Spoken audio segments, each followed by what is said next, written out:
The server room lights flickered red as Richard Bennett stood frozen, watching 20 years of his life disappear into digital nothing.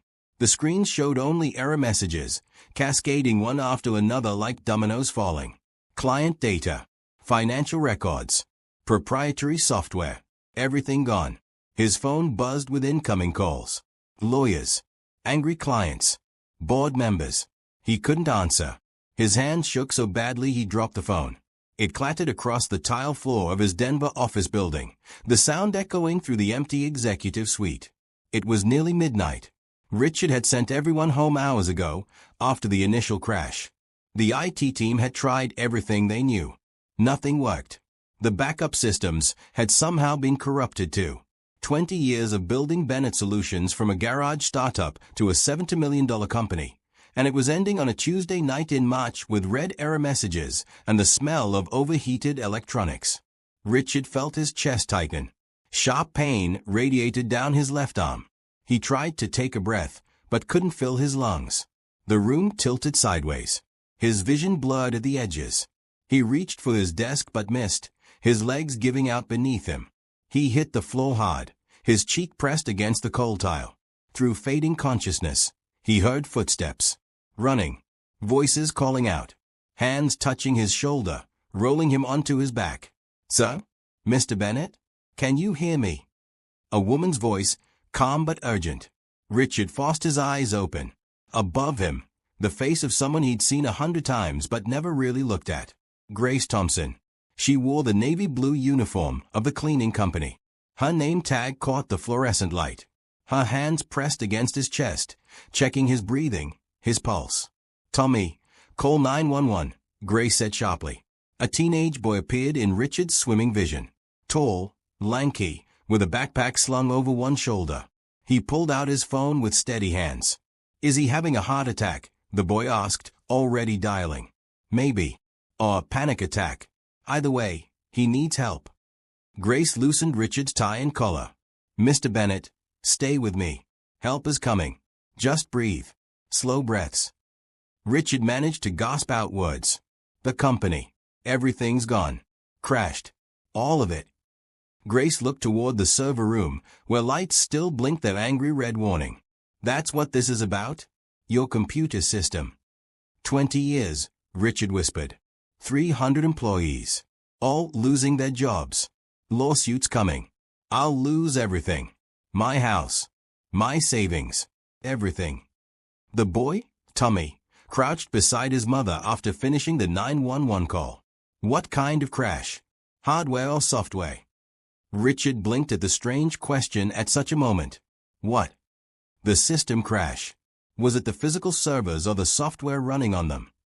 Tommy set down his backpack. "I might be able to help." Grace shot her son a look. "Tommy, this isn't the time." "Mom, if his whole business is crashing, the time is now." Tommy looked directly at Richard. "I know computers. I've been teaching myself programming and system recovery since I was 12. If you let me look, maybe I can figure out what happened." Richard wanted to laugh at the absurdity. A teenage kid with a backpack thinking he could solve what his team of professional IT experts couldn't. But then he realized he had nothing left to lose. His company was already destroyed. What did it matter if a cleaning woman's son poked around in the ruins?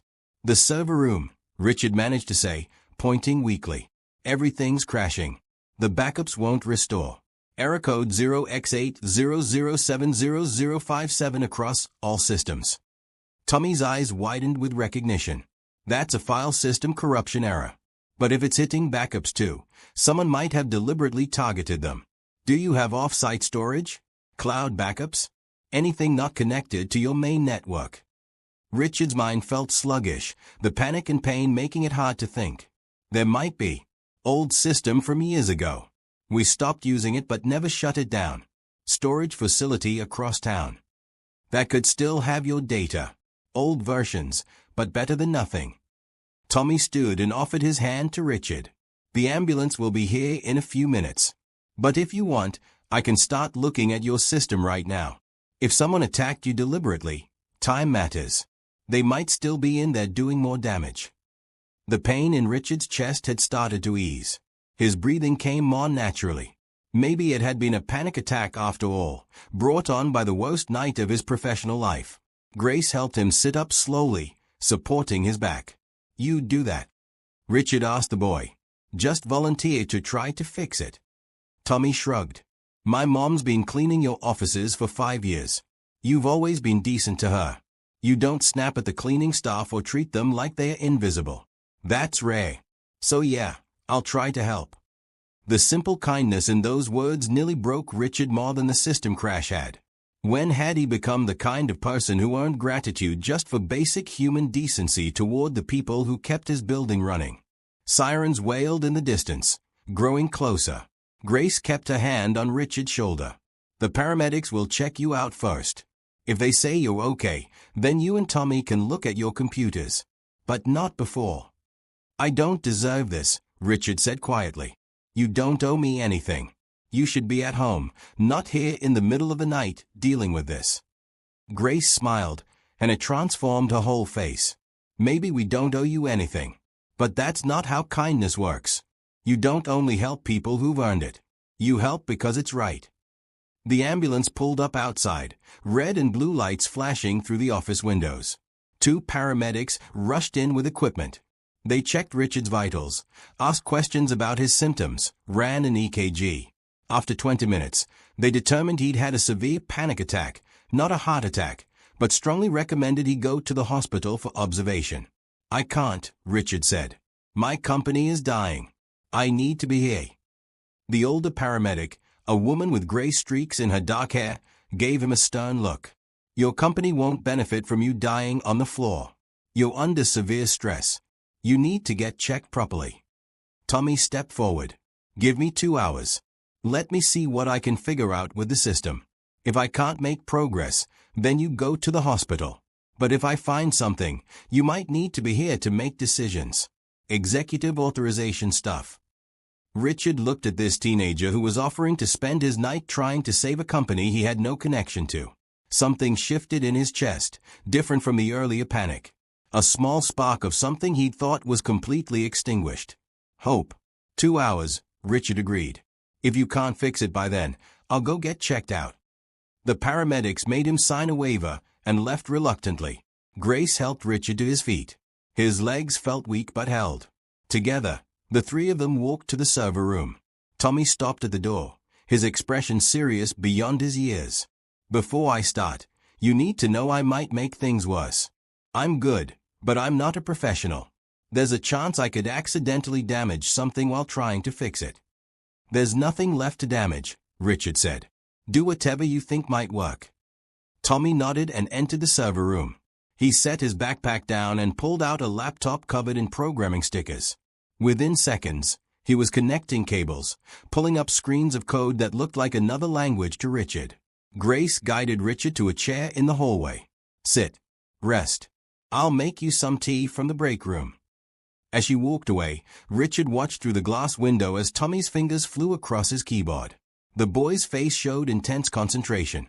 Every few seconds, he'd pause, read something on the screen, and then type furiously again. Richard's phone buzzed again. Another angry client. Another threat of legal action. He turned it off completely. Whatever happened tonight, he'd face it in the morning. Right now, against all logic and reason, he was trusting a 17-year-old with his entire future. And strangest of all, he felt more peace in that moment than he'd felt in years. Have you ever lost everything in a single moment? Have you ever felt like giving up was your only option? Share your story in the comments below, and don't forget to subscribe to see what happens next. Tommy worked without speaking for 30 minutes straight. His eyes darted between multiple windows on his laptop screen, each showing different views of Bennett Solutions' broken system. Richard watched from the hallway, too exhausted to do anything but observe. Grace returned with tea and a sandwich from the vending machine. "You need to eat something," she said, handing them to Richard. "Your blood sugars probably crashed along with everything else." The sandwich tasted like cardboard, but Richard forced himself to eat it. He hadn't realized how hungry he was. He'd skipped lunch, working through a client presentation. That felt like a lifetime ago now. "Your son really knows what he's doing," Richard said between bites. Grace settled into the chair beside him. Tommy's been obsessed with computers since he was little. Taught himself everything from library books and free online courses. He wants to study cybersecurity in college, but we can't afford it. He's been applying for scholarships, working part-time at a pizza place, saving every dollar. Richard felt a pang of guilt. He'd spent more on his car than most families earned in a year. He'd never thought about the cleaning staff having children with dreams and talents. They'd been invisible to him, just part of the background of his busy life. He's incredibly bright, Richard said. The way he diagnosed a problem immediately, just from one error code. He has a gift, Grace agreed. I just hope he gets the chance to use it. Tommy suddenly stood up from his chair in the server room. He walked to the door with an expression Richard couldn't read. Excited? Worried? Both. I found something, Tommy said. You're going to want to see this. Richard followed him back into the room.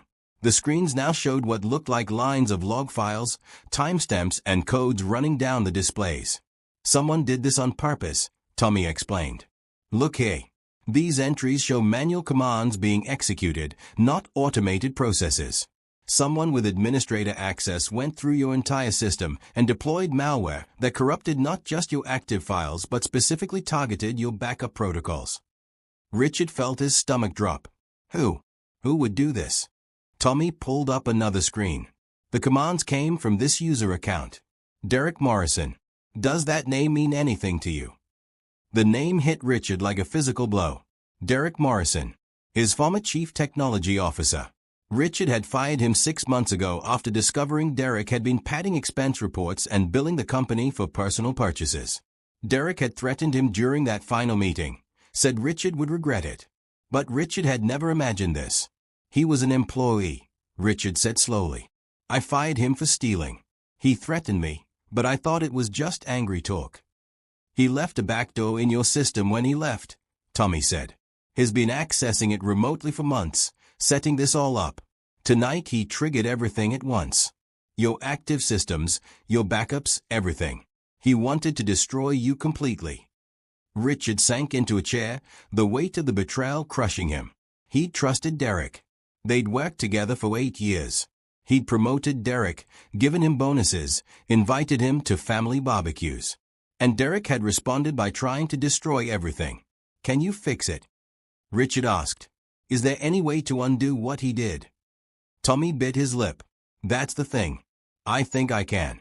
You mentioned old off-site storage that got disconnected years ago. Derek probably didn't even know it existed. If I can access that, I can recover your data from before he planted his malware. It won't be current, but it'll be something to rebuild from. How old are we talking? Based on when you said you stopped using it, maybe 2 years? You'd lose recent updates and changes, but the core structure would be intact. Client data, financial records, the proprietary software, all of it. 2 years of work lost would be devastating but survivable. The company could recover. Richard felt tears threatening and blinked them back. What do you need from me? Richard asked. Access credentials to that storage facility. And then you need to call the police. Derek's attack was a crime. They need to start investigating him now, before he realizes someone's recovering the data and tries to do more damage. Richard pulled out his phone and turned it back on. The screen showed 43 missed calls. He ignored them all and instead called his head of security, waking him up with an explanation of what happened. Within minutes, the security chief was on his way to the office and had contacted the Denver Police Department's cybercrime unit. Next, Richard called Mark Stevens, his IT director. Mark had left the office earlier in tears, certain his career was over because the system had failed under his watch. Mark, it's Richard. I need you back at the office immediately. Bring your access codes for the old Mountain View storage facility. Richard, I can't fix this, Mark said, his voice heavy with defeat. I tried everything. The backups are corrupted. There's nothing I can do. I'm not asking you to fix it. I'm telling you that Grace Thompson's son figured out what happened and how to recover the data. We need your help to access the old backup system. Silence on the other end of the line. Then, Grace from the cleaning company? Her son. Yes. He's 17 and apparently a genius with computers. Just get here as fast as you can. Mark promised to be there within 30 minutes. Richard ended the call and looked at Tommy, who had gone back to his laptop. The boy's fingers moved with practiced efficiency, typing commands, reading results, adapting his approach. "Tommy," Richard said, "when this is over, I'm paying for your college education. Full ride. Wherever you want to go." Tommy's hands froze over the keyboard. He turned slowly to look at Richard. "You don't have to do that." "Yes, I do. You're saving my company. 300 people keep their jobs because of you. That's worth more than any tuition bill." Grace had been standing in the doorway. She stepped forward, her eyes shining with tears. "Mr. Bennett, we couldn't possibly accept." "Please," Richard interrupted. "Let me do this. Not as payment, but as thanks. Your son is giving me a second chance at everything. Let me give him a chance at his dreams." Grace looked at Tommy, who had tears running down his cheeks now. Mother and son shared a long look, one of those wordless conversations that happened between people who'd been through hard times together. "Okay," Grace said softly. "We accept. With more gratitude than we can express." Tommy wiped his eyes and turned back to his laptop. "Then I'd better make sure I actually succeed in recovering this data. No pressure or anything."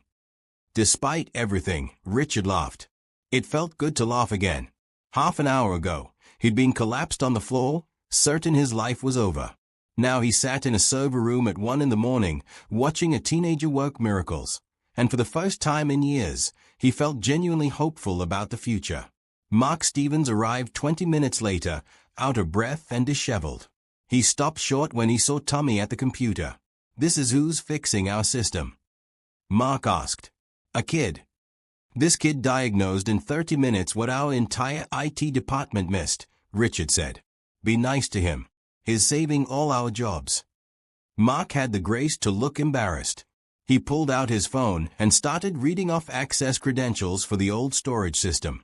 Tommy copied them down, then began the process of connecting to the facility across town.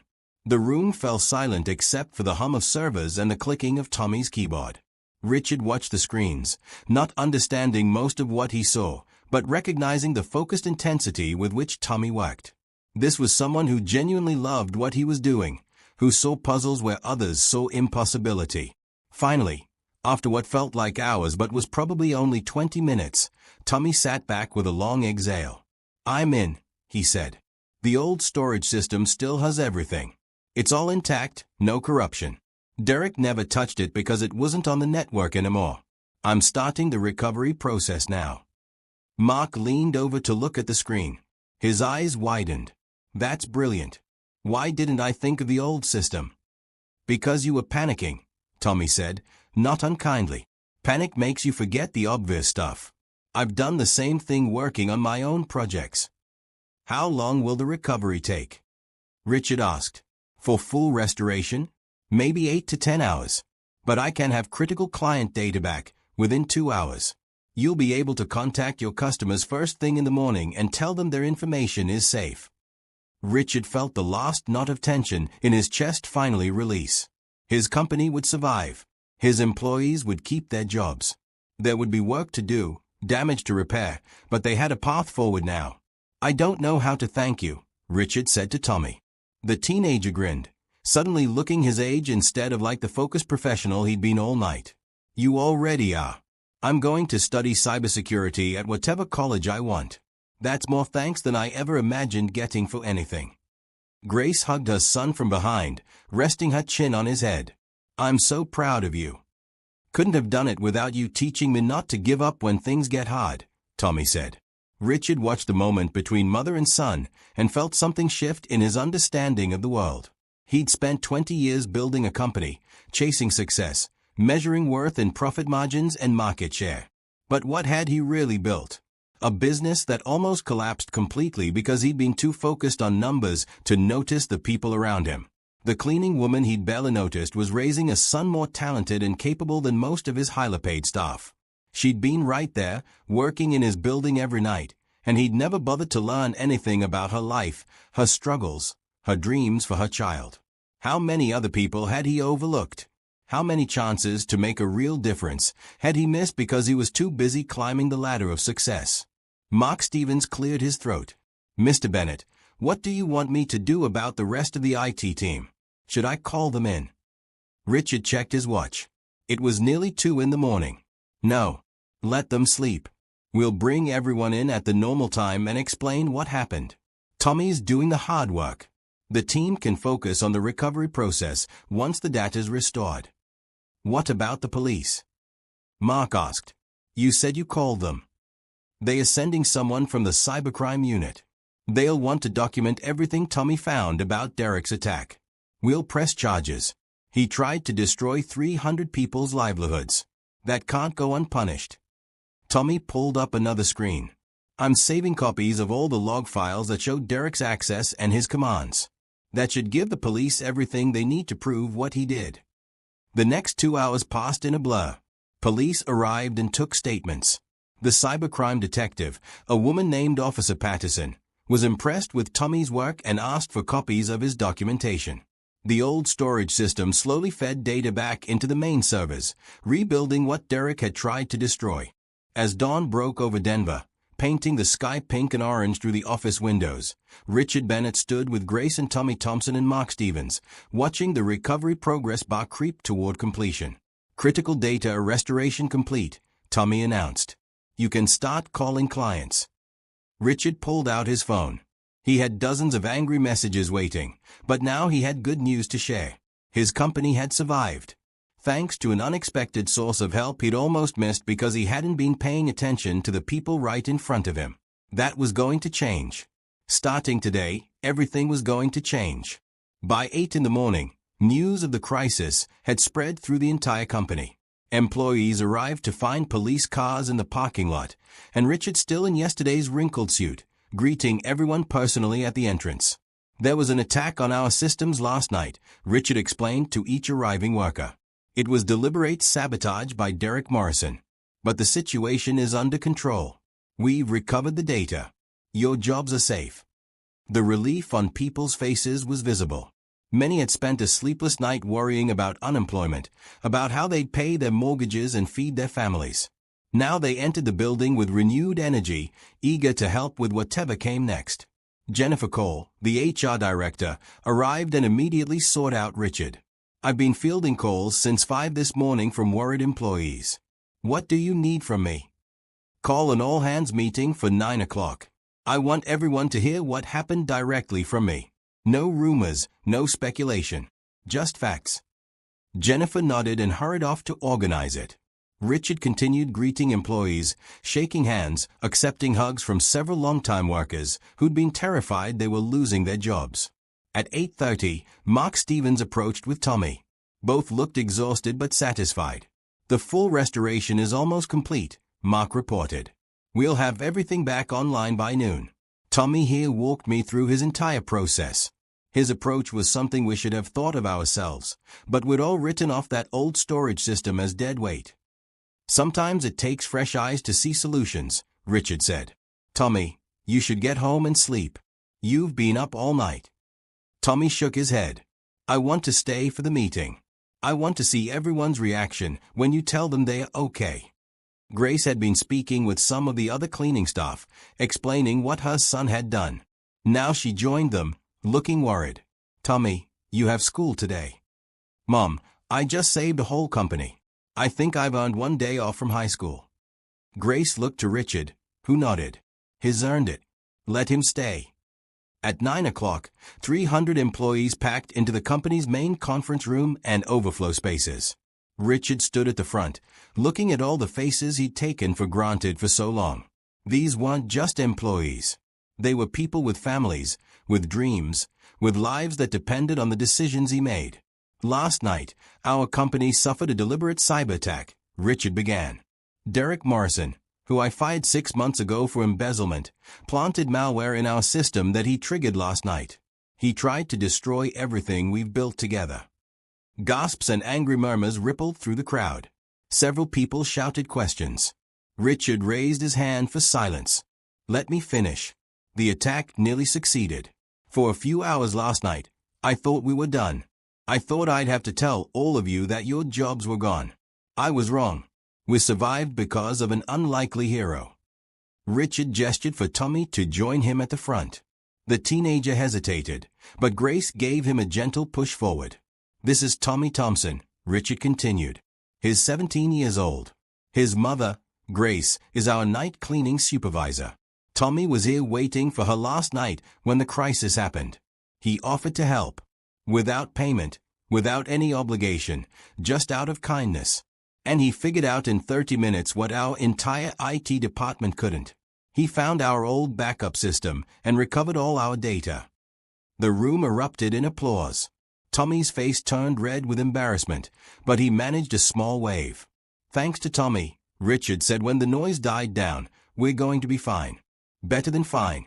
The police have all the evidence they need to prosecute Derek. Our systems are secure again. Our client data is safe. And we learned something valuable about where real talent can be found when we actually pay attention to the people around us." More applause, longer this time. Richard saw several people wiping away tears. The emotional toll of the last 12 hours had been enormous for everyone. "I'm making some changes," Richard announced. "First, I'm establishing a company-wide profit-sharing program. When we do well, everyone benefits, not just the executives. Second, I'm creating an emergency assistance fund for any employee facing financial hardship. Medical bills, family emergencies, whatever comes up. We're going to take care of each other." The applause was deafening now. Richard had to wait a full minute for it to quiet down. "Third," he continued, "I'm promoting Grace Thompson to operations manager. She'll be working with Jennifer in HR to ensure every employee in this company is treated with respect and has opportunities for advancement. And fourth, I'm paying for Tommy's full college education. Wherever he wants to go, whatever he wants to study." Grace stood frozen in the crowd, her hands covering her mouth. People around her were hugging her, shaking her hand, offering congratulations. Tommy had tears running down his face again. "Finally," Richard said, his voice thick with emotion, "I want to apologize to all of you. I've been so focused on growth and profits that I forgot what really matters. The people. You are what makes this company valuable, not the systems or the clients or the revenue. You. Each one of you. I'm going to do better. We're going to build something here that we can all be proud of, where everyone feels valued and heard." The meeting ended with people approaching Richard to share their own stories, to thank him, to express their relief that the crisis was over. Grace and Tommy were surrounded by well-wishers. Mark Stevens organized the IT team to continue monitoring the recovery process. By noon, systems were fully operational. Richard began making calls to clients, explaining what had happened and assuring them their data was secure. Most were understanding, especially when they heard about the deliberate sabotage and the recovery efforts. A few clients were impressed enough by the story to increase their contracts. "Any company whose employees care enough to work through the night to save it is a company we want to do business with," one CEO told Richard. The local news picked up the story by afternoon. A reporter arrived to interview Richard, Grace, and Tommy. The piece that aired that evening focused on the teenager who saved a company and the CEO who learned the value of the people he'd overlooked. By the time Tommy's story aired, 3 universities had already called to offer him full scholarships.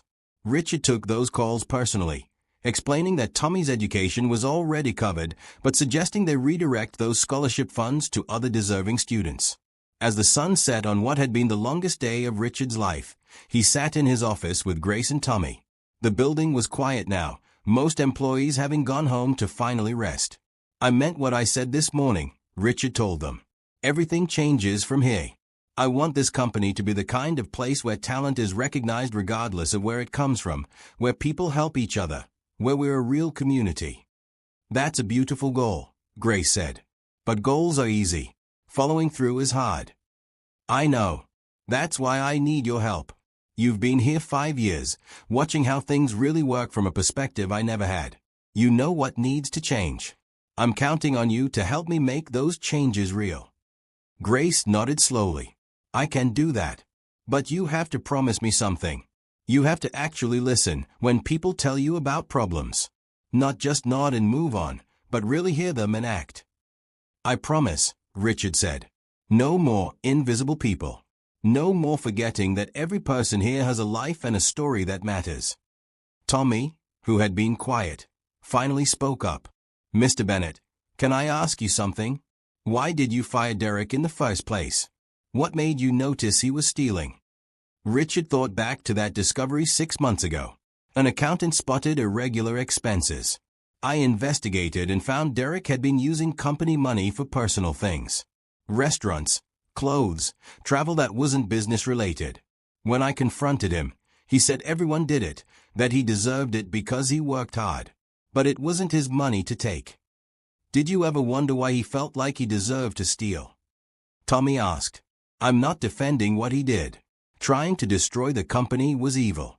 But people don't usually start out bad. Something happens that pushes them that direction. The insight from this 17-year-old struck Richard deeply. He'd never considered Derek's motivations beyond greed. What if there was more to it? What if Derek had felt undervalued or overlooked, and that resentment had grown into something destructive? You're right, Richard admitted. I should have tried to understand what was going on with him before it reached that point. Maybe if I'd been paying more attention to my employees' well-being, he wouldn't have felt like stealing was justified. Or maybe he was just a jerk, Tommy said with a shrug. But asking the question is important. Grace laughed. My son, the philosopher programmer. Richard's phone buzzed with a text from Officer Patterson, the cybercrime detective. Derek Morrison had been arrested at his apartment. He'd be charged with computer fraud, corporate espionage, and several other crimes. The evidence Tommy had gathered made the case straightforward. They got him, Richard announced. Derek's in custody.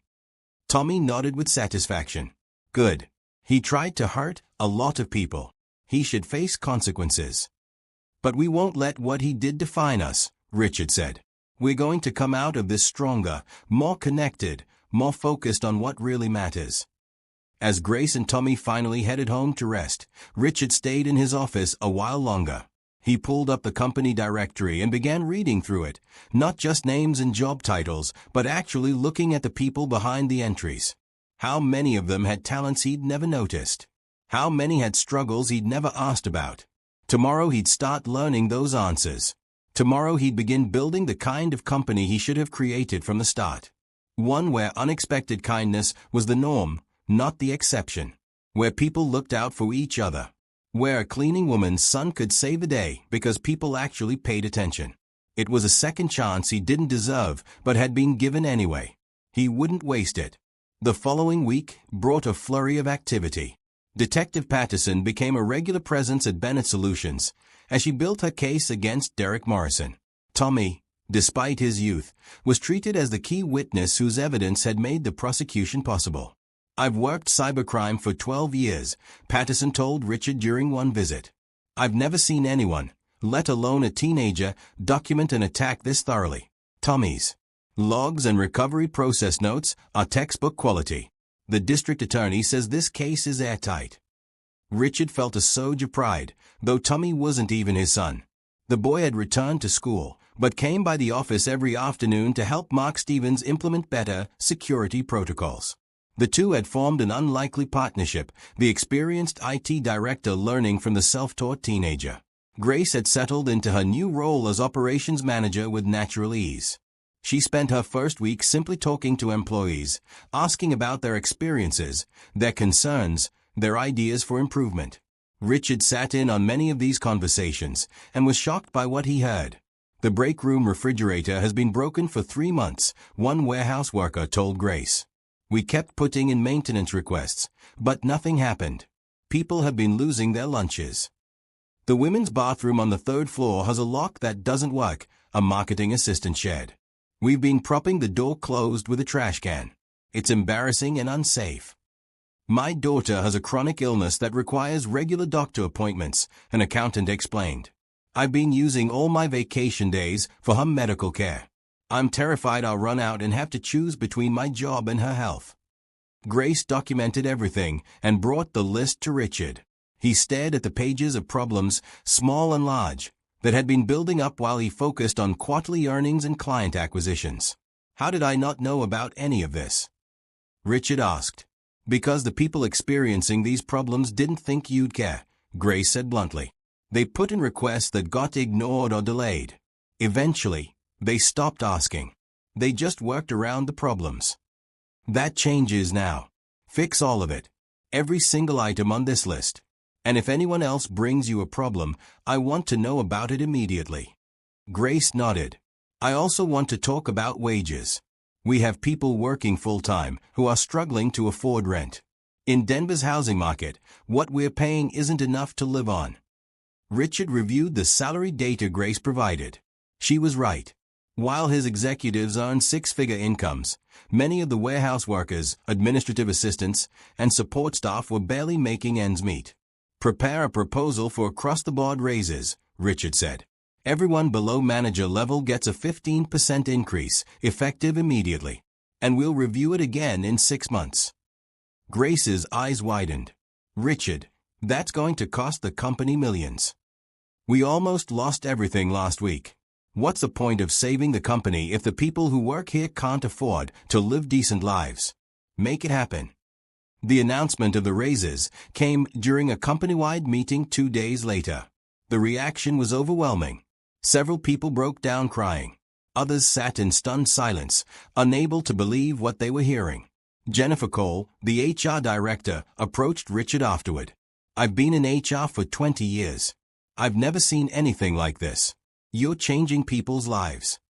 It's long overdue, Richard said. What else should we be doing? Jennifer pulled out her tablet. I've been thinking about that. We should offer flexible scheduling for parents and caregivers. Remote work options where possible. Better health insurance with lower deductibles. Extended parental leave. Mental health support services. All of it, Richard said. Work with Grace to implement everything. I don't care what it costs. We're profitable enough to take care of our people properly. While the internal changes moved forward, the investigation into Derek Morrison progressed. Detective Patterson uncovered that Derek's attack had been even more extensive than initially thought. He'd been planning it for months, carefully mapping the company's systems, identifying vulnerabilities, setting up backdoors. He wanted to destroy you completely, Patterson explained to Richard during one meeting. Not just crash your systems, but damage your reputation so badly that clients would never trust you again. He was feeding false information to industry blogs, trying to plant stories about Bennett Solutions being unreliable. Why such hatred? Richard asked. I fired him for stealing, but this level of revenge seems extreme. Patterson pulled out her notes. I've been talking to Derek in custody. He's not cooperating much, but I got some insight from his lawyer. Derek believed he deserved to be CEO, not just CTO. He thought you got lucky while he did all the real work. When you fired him, it confirmed his belief that you'd never valued him properly. Tommy, who was present for the meeting, spoke up. So he decided if he couldn't have the company, nobody could. Exactly, Patterson confirmed. He's facing serious prison time. Computer fraud, corporate espionage, attempted economic sabotage. He could get 20 years. Richard felt a complicated mix of emotions. Anger at what Derek had tried to do. Sadness that someone he trusted had become so twisted by resentment. And guilt that maybe, if he'd been a better leader, a more attentive boss, Derek's bitterness might never have grown so toxic. Will you need me to testify? Richard asked. Probably not. Tommy's evidence is so solid that Derek's lawyer is pushing for a plea deal. He knows he can't win a trial. After Patterson left, Tommy lingered in Richard's office. You're thinking about what I said before, aren't you? About understanding why people do bad things. Am I that transparent? You get this look on your face, like you're trying to solve a puzzle. Tommy sat down across from Richard. Derek made his choices. You didn't force him to steal or to try to destroy the company. But you can learn from it. You can make sure nobody else here ever feels so undervalued that they turn bitter. That's what we're trying to do, Richard said. All these changes, the raises, the new policies. It's about making sure everyone feels seen and appreciated. It's working, Tommy said. My mom comes home every day excited about her job now. She tells me about the people she's helping, the problems she's solving. She's never been this happy at work. Richard smiled. Grace is remarkable. I'm lucky she agreed to take the position. She almost didn't, Tommy admitted. She thought it might be temporary, just gratitude after I helped with the crisis. I told her to trust that you meant what you said. I'm glad I was right. Over the next 2 weeks, the changes at Bennett Solutions became more visible. The broken refrigerator was replaced with a new, larger one. The bathroom locks were fixed. Flexible scheduling was implemented, allowing parents to adjust their hours for school pickups and childcare. 3 employees who'd been secretly working second jobs just to make ends meet were able to quit those jobs thanks to their raises. The company culture shifted noticeably. People smiled more. They helped each other without being asked. The walls between departments began to break down as employees from different areas started actually talking to each other during lunch breaks and coffee runs.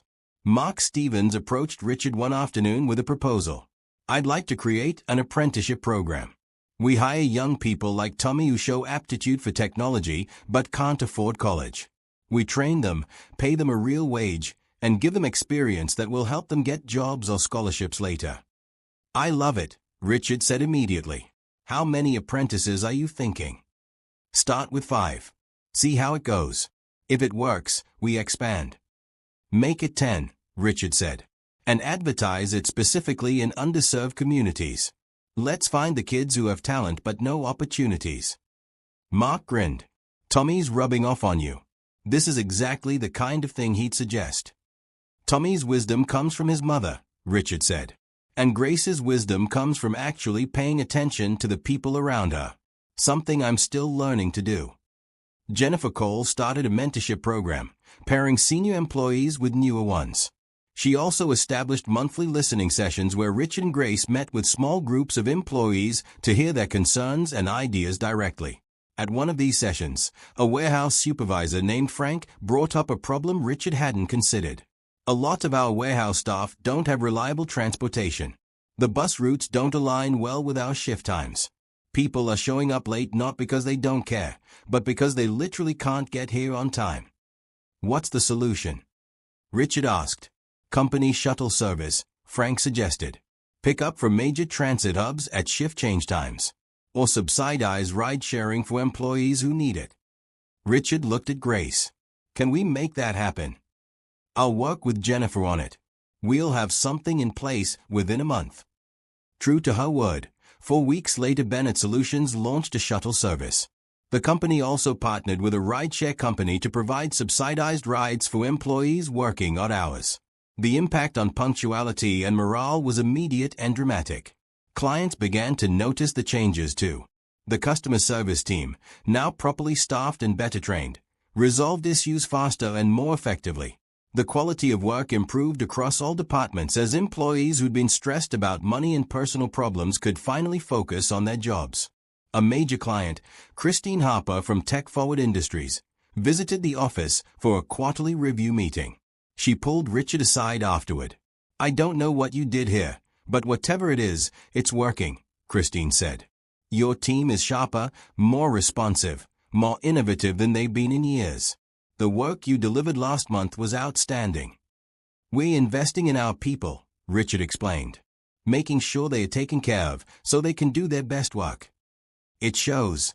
I'm increasing our contract by 30%. And I'm recommending you to 3 other companies I work with. That conversation repeated itself with client after client. Word spread in the industry that Bennett Solutions had transformed itself. Revenue began to climb, not despite the increased spending on employees, but because of it. 6 weeks after the crisis, Derek Morrison accepted a plea deal. He would serve 12 years in federal prison for computer fraud and related charges. The day the deal was finalized, Detective Patterson called Richard with the news. Justice is served, Patterson said. He'll have plenty of time to think about his choices. I hope he finds a way to change, Richard said. To become someone better than the person who tried to destroy 300 people's livelihoods. That's a kind way to look at it, Patterson observed. Most people would just want revenge. Revenge doesn't help anyone, Richard said. I'd rather focus on building something good than dwelling on what someone tried to take away. After hanging up, Richard sat at his desk and looked at the photos he'd recently added to his office. Pictures from the company barbecue they'd held last weekend. Shots of employees laughing together, their families playing games, everyone relaxed and happy. Grace appeared in his doorway. "You heard about Derek's sentence." "Just now. It's over. How do you feel?" Richard considered the question. Sad for him. Grateful for the wake-up call he gave me, even though he didn't intend it. Mostly just focused on moving forward. "Good answer," Grace said. "Speaking of moving forward, I have the proposal for the Emergency Assistance Fund. We've calculated that we can help approximately 15 families per year with significant financial hardships without impacting company operations." "Make it 30 families," Richard said. "And if we need more budget for it, we'll find it." Grace smiled. "You know, when this first started, I thought maybe you were just feeling guilty and it would wear off. But you really mean all of this, don't you?" "Every word," Richard confirmed. "This company is more than just a business now. It's a community, and communities take care of their members." "Then I have something else to propose. Tommy's been working with Mark on the security systems. Mark wants to hire him part-time officially. Pay him for the work he's already doing voluntarily." "Absolutely. Make it happen." "One more thing," Grace said, her expression turning more serious. "I want to start a program for other companies. Teach them what we're learning about actually caring for employees. Show them that it's not just morally right, it's good business." Richard leaned forward, intrigued. "You want to consult?" "Not me personally. But Bennett Solutions could become known for this. We could help transform other workplaces the way we've transformed our own. Share the lessons we're learning." "I love it," Richard said. "Work up a proposal. Let's make it happen." As Grace left to begin planning this new initiative, Richard reflected on how much had changed in just 6 weeks. A crisis that should have destroyed his company had instead become the catalyst for something better than he'd ever imagined. And it had all started because he'd finally noticed the people who'd been there all along, waiting for someone to see them. 3 months after the crisis, Bennett Solutions hosted an event celebrating the company's recovery and new direction. The celebration was held at a large event space in downtown Denver, with all 300 employees and their families invited. Richard stood at the entrance, greeting people as they arrived. He knew most of their names now, and many of their stories. He'd made it a point to have lunch with different employees every week, learning about their lives, their families, their dreams. "Mr. Bennett, this place is amazing," said Maria, one of the warehouse workers.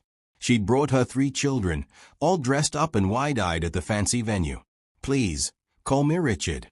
And I'm glad you could make it. Your kids can enjoy the game room, we're set up in the back." Maria's youngest, a boy about 6, tugged on Richard's sleeve. "Mister, my mom says you saved her job." "Thank you." Richard knelt down to the child's level. "Your mom's job was never in danger. She's an important part of our team. But you're welcome anyway." The family moved into the event space, and Richard continued greeting arrivals. Grace appeared beside him, looking elegant in a blue dress. She transformed over the past 3 months, growing into her leadership role with confidence and grace. "Ready for your big announcement?" Grace asked. "As ready as I'll ever be. Are you sure about yours?" "Completely sure," Grace said firmly. Tommy arrived with several of his high school friends. Richard had insisted Tommy could bring friends to see what he'd helped build. The teenagers looked around with appropriate or at the professional venue. "This is so cool," one of Tommy's friends said. "You really did all this." "I helped fix a computer problem," Tommy said modestly. "Mr. Bennett and my mom did the rest." "Don't sell yourself short," Richard told him. "You started everything. None of this happens without you." The event began with dinner, a catered meal far nicer than the usual pizza parties the company had held in the past. Richard made sure there were options for various dietary needs and preferences. He wanted everyone to feel included and valued. After dinner, Richard took the stage. The room fell quiet as 300 employees and their families turned their attention to him. 3 months ago, I thought I'd lost everything, Richard began. I stood in a server room watching my life's work disappear, certain that I was about to destroy the livelihoods of everyone in this company. I'd never felt so helpless, so defeated. He paused, looking out at the faces watching him. But I was wrong. I hadn't lost everything. I just lost sight of what really mattered. It took a crisis and the kindness of two people, Grace and Tommy Thompson, to show me what I should have known all along. That a company isn't its systems or its profits or its market share. A company is its people. Applause rippled through the room. Richard waited for it to fade. These past 3 months, we've made a lot of changes. Better pay. Better benefits. Better working conditions. These weren't acts of generosity. They were correcting mistakes I should never have made in the first place. You all deserve to be treated well from day one. More applause, stronger this time. But we're not done changing, Richard continued. Tonight, I'm announcing something new. Bennett Solutions is establishing a foundation with an initial endowment of $5 million. This foundation will do 3 things. He clicked a remote, and a screen behind him lit up with the details. First, we're creating scholarships for the children of our employees. Any child of a Bennett Solutions employee who wants to pursue higher education will receive financial support to do so. No child's dreams should be limited by cost. The room erupted in cheers. Several parents were crying. Richard waited for quiet to continue. Second, we're establishing a community support program. We'll partner with local organizations to provide job training, mentorship, and opportunities to underserved communities in Denver. We're going to help create more stories like Tommy's, where talent gets the chance it deserves. More applause, more tears. Richard felt his own throat tighten with emotion. Third, and this is Grace's idea, we're creating a consulting program to help other companies learn what we've learned. We're going to share our transformation story and help other workplaces become communities where people are valued and supported. Grace stood and joined Richard on stage. We've learned that taking care of people isn't just the right thing to do morally. It's smart business. Our productivity is up 30%. Our client retention is at an all-time high. Our employee satisfaction scores have gone from below average to exceptional. When you invest in people, everyone wins. The applause was thunderous now. Richard had to wait a full minute before he could speak again. I have one more announcement, Richard said. As of today, every employee in this company is receiving stock options. Not just executives, everyone.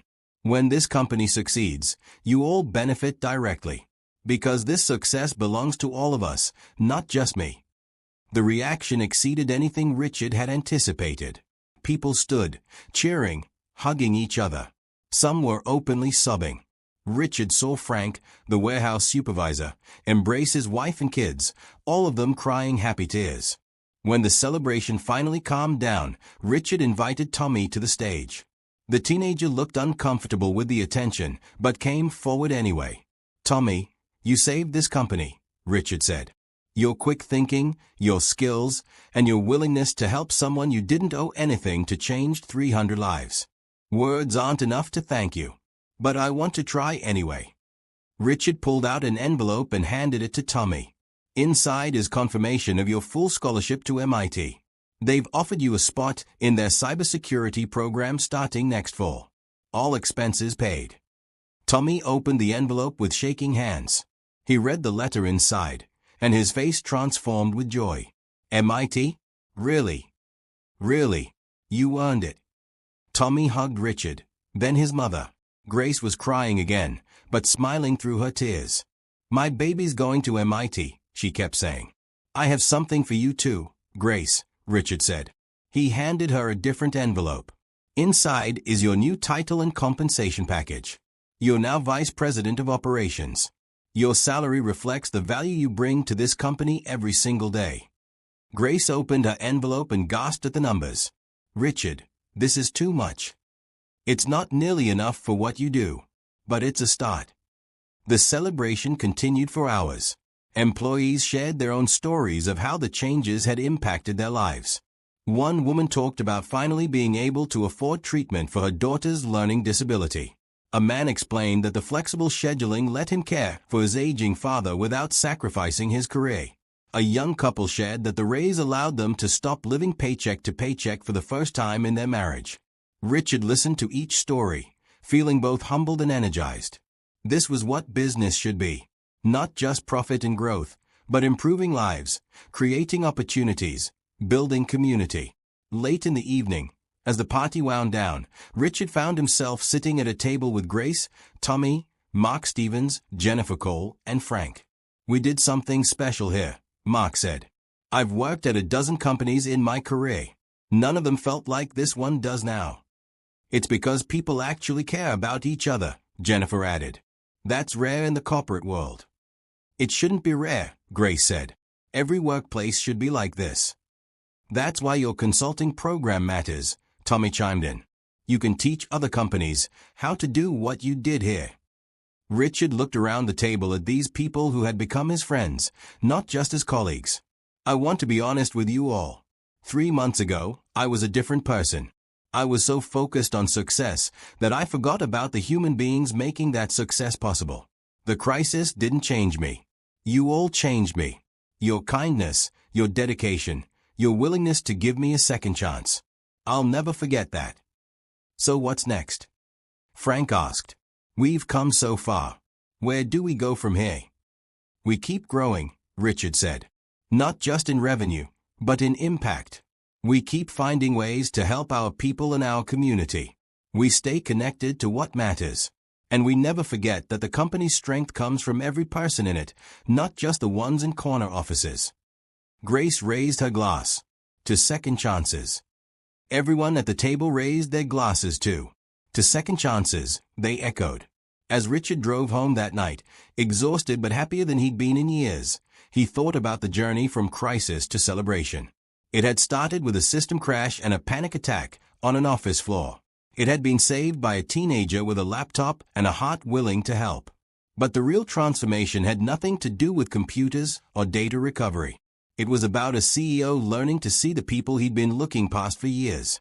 It was about a company becoming a community. It was about discovering that success meant nothing if it wasn't shared with the people who made it possible. Do you believe that companies have a responsibility to care for their employees, or is business just business? Drop your thoughts in the comments and subscribe to see how this journey of transformation continues.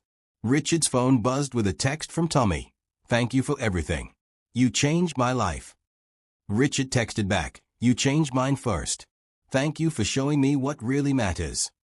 And that, Richard realized, was the heart of the whole story. They'd all changed each other. They'd all been given second chances. And they'd all chosen to use those chances to build something better than what came before. That was the real success.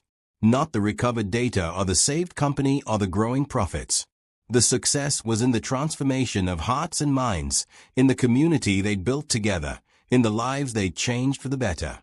As Richard fell asleep that night, he smiled. Tomorrow would bring new challenges and opportunities. But he'd face them with a team that genuinely cared about each other, with a purpose beyond profit, and with gratitude for the unexpected kindness that had saved not just his company, but his soul. The months following the celebration brought new challenges that tested the strength of everything they'd built. In May, a major competitor launched an aggressive campaign to poach Bennett Solutions clients, spreading rumors that the company was unstable and unreliable. Richard called an emergency meeting with his leadership team.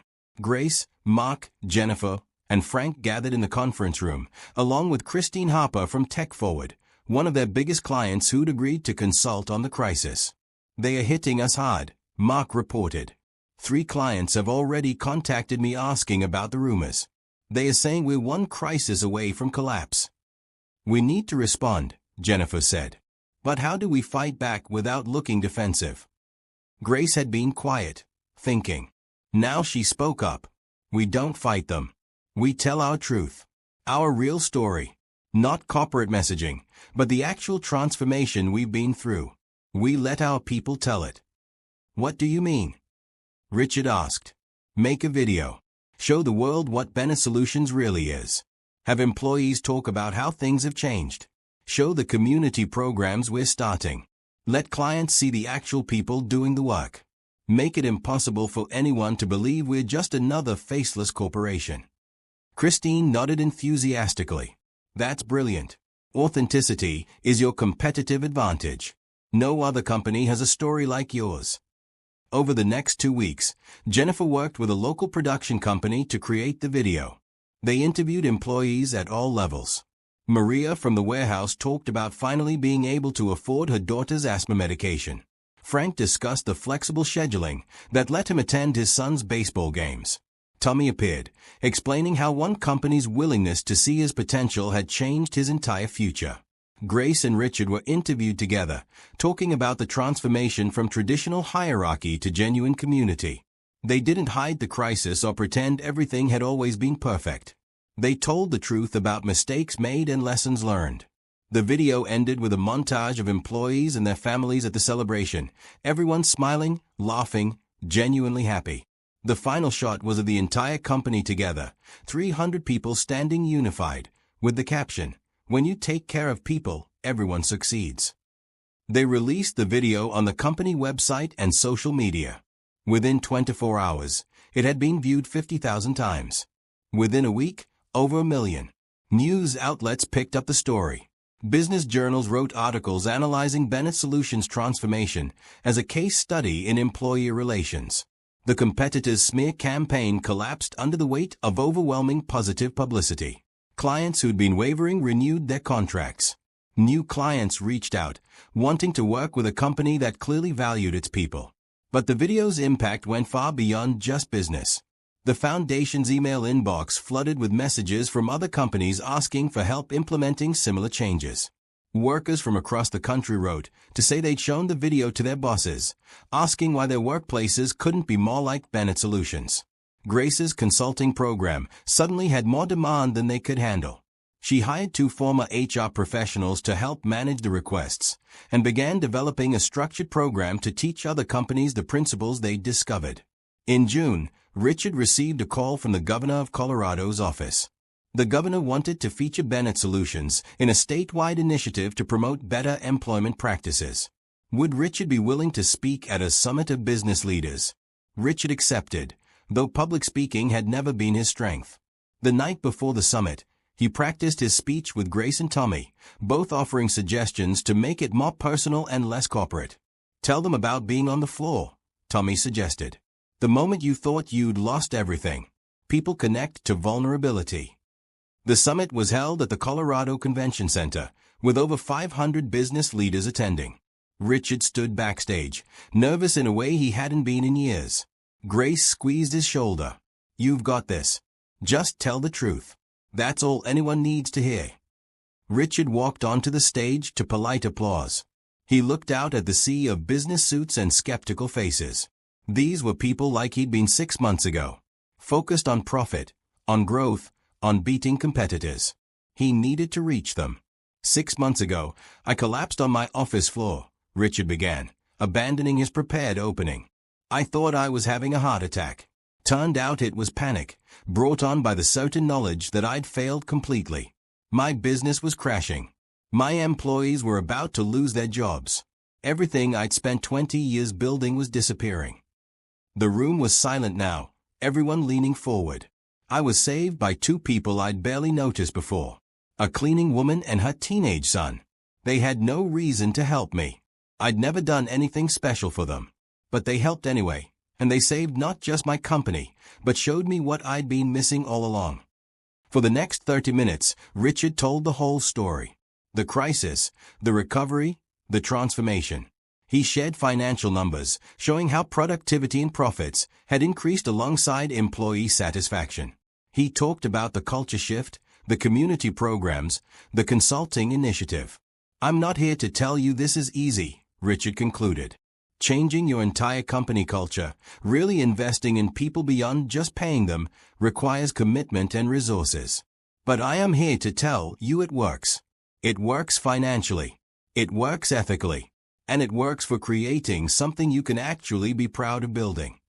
The applause started small but grew, becoming a standing ovation. After the speech, dozens of business leaders approached Richard with questions. How did he calculate ROI on employee programs? How did he convince the board to approve the spending? How did he measure success beyond traditional metrics? Richard answered each question honestly, sharing both successes and struggles. He gave out Grace's contact information to anyone interested in the consulting program. By the end of the day, over 100 companies had signed up for more information. That evening, Richard, Grace, and Tommy celebrated at a nice restaurant in downtown Denver. They'd come a long way from that desperate night in the server room. "You were amazing today," Grace told Richard. "You reached people. I saw their faces changing as you talked." "I just told the truth," Richard said. "That's all we've ever done since this started. No corporate spin, no exaggeration. Just honest talk about what we learned." Speaking of learning, Tommy said, "I've been thinking about the Foundation Scholarship Program. We're helping our employees' kids, which is great. But what about kids like I was 6 months ago? Kids whose parents don't work for a company that cares." "What are you suggesting?" Richard asked. "Expand it. Use some of the foundation money to create scholarships for any kid in Denver who shows aptitude in technology but can't afford education. Make it based purely on talent and need, not on who their parents work for." Grace smiled at her son. "When did you get so wise?" "I learned from my mom. You've always told me that when you get a chance, you pass it forward." Richard pulled out his phone and made a note. "I love it. Let's make it happen. We'll call it the Second Chance Scholarship, for kids who have talent but need someone to believe in them." Over the next month, they developed the scholarship program. They partnered with Denver Public Schools to identify potential candidates. The first year, they'd fund 10 scholarships. If it worked well, they'd expand it nationally. The announcement of the scholarship program brought more positive attention. A feature article in the Denver Post highlighted Bennett Solutions' journey from Nicolaps to community leader. National business magazines requested interviews. Richard found himself becoming a spokesman for a new way of thinking about business success. But the attention also brought challenges. Some competitors accused Bennett Solutions of using good publicity as a marketing tactic. Anonymous online comments claimed the transformation was fake, just clever PR to distract from previous failures. Richard gathered his team to address the criticism. "People are saying we're doing this for show. How do we respond?" "We don't," Grace said firmly. "We keep doing what we're doing. The people who work here know it's real. Our clients know it's real. That's what matters. We can't control what skeptics say." "But what if the negative talk hurts our reputation?" Jennifer worried. "Then we'll deal with it," Richard said. "But I'm not changing course because some people don't believe in what we're doing. We know the truth. That has to be enough." A week later, validation came from an unexpected source. A reporter from a major business publication spent 2 weeks embedded at Bennett Solutions, interviewing employees at random, examining financial records, observing operations. She'd been given complete access to verify whether the transformation was real. Her article, titled "The Company That Chose People Over Profit and Won Both," ran as a cover story. She detailed every aspect of the changes, interviewed dozens of employees, and concluded with financial analysis showing that Bennett Solutions' approach was not just morally sound, but economically superior to traditional models. Bennett Solutions proves that the old dichotomy between treating employees well and maximizing profit is false, the reporter wrote. When you genuinely invest in people, productivity soars, innovation increases, and profits follow. The real question is why more companies haven't figured this out. The article went viral. Business schools began using Bennett Solutions as a case study. The consulting program was booked solid for 18 months. Richard received invitations to speak at conferences around the country. Through it all, Richard kept his focus on what mattered: the daily operations, the employee listening sessions, the community programs, the real work of building and maintaining a culture where people genuinely cared about each other. One evening, as he was leaving the office, Richard encountered Maria from the warehouse. She was carrying a large box toward the employee break room. "What's in the box?" Richard asked. Maria grinned. "Books. I'm starting a book club for warehouse workers during lunch. Jennifer helped me get approval and a small budget. We're reading about workplace transformation. Everyone wants to understand what happened here." "That's wonderful. Can I join?" Maria looked surprised. "You want to read with us?" "I want to learn from you. You all understand this transformation from a perspective I'll never have. Your insights matter. Maria's eyes filled with tears. You know, 6 months ago, I never thought a CEO would want to hear what I had to say. Now you're asking to join my book club. That's how I know all of this is real. Richard helped her carry the box to the break room. As he drove home later, he thought about Maria's words. Real. That's what they'd built. Something real and sustainable, based on genuine respect and care. The road ahead would have more challenges. Business was never easy, but they'd face those challenges together, as a true community. And that made all the difference. By September, the transformation at Bennett Solutions had rippled out far beyond the company itself. Grace's consulting program had worked with 40 companies across Colorado and neighboring states. Not all had embraced the full scope of changes, but even partial implementations were showing positive results. One Thursday morning, Grace burst into Richard's office with excitement barely contained. I just got off the phone with a nonprofit in Portland, she said. They work with formerly incarcerated people trying to re-enter the workforce. They want to partner with us to create a job training program. Richard set down the report he'd been reading. Tell me more. People coming out of prison face huge barriers to employment. Most companies won't even consider them. But these people need work and deserve second chances. I think we could create a pilot program here. Hire a few people, provide training and mentorship, give them real opportunities. What would we need to make it work? Grace pulled out her tablet with notes already prepared. Partnership with a Portland nonprofit for screening and support services. Modified background check policies that look at the whole person, not just their record. A mentor system pairing each new hire with an experienced employee. Possibly housing assistance, since many people leaving prison don't have stable homes. Richard nodded slowly. It's risky. Some of our clients might object. Our insurance rates might increase. But it's the right thing to do. More than that, Gray said, it's consistent with everything we've built here. We believe in second chances. We believe people deserve opportunities. This is putting those values into action. Let's do it. Start with a small pilot. 5 positions. Track everything carefully so we can prove the concept works. Within a month, the program was ready. The Portland nonprofit sent profiles of candidates who'd completed their reentry program and were actively seeking work. Richard, Grace, and Jennifer reviewed each file, looking for genuine commitment to change. They hired 5 people, Marcus, who'd served 8 years for drug-related offenses and completed a coding boot camp in prison. Lisa, who'd been convicted of fraud, but had accounting skills and deep remorse for her actions. James, whose assault conviction stemmed from a bar fight in his 20s, but who'd spent his prison time earning a degree in business administration.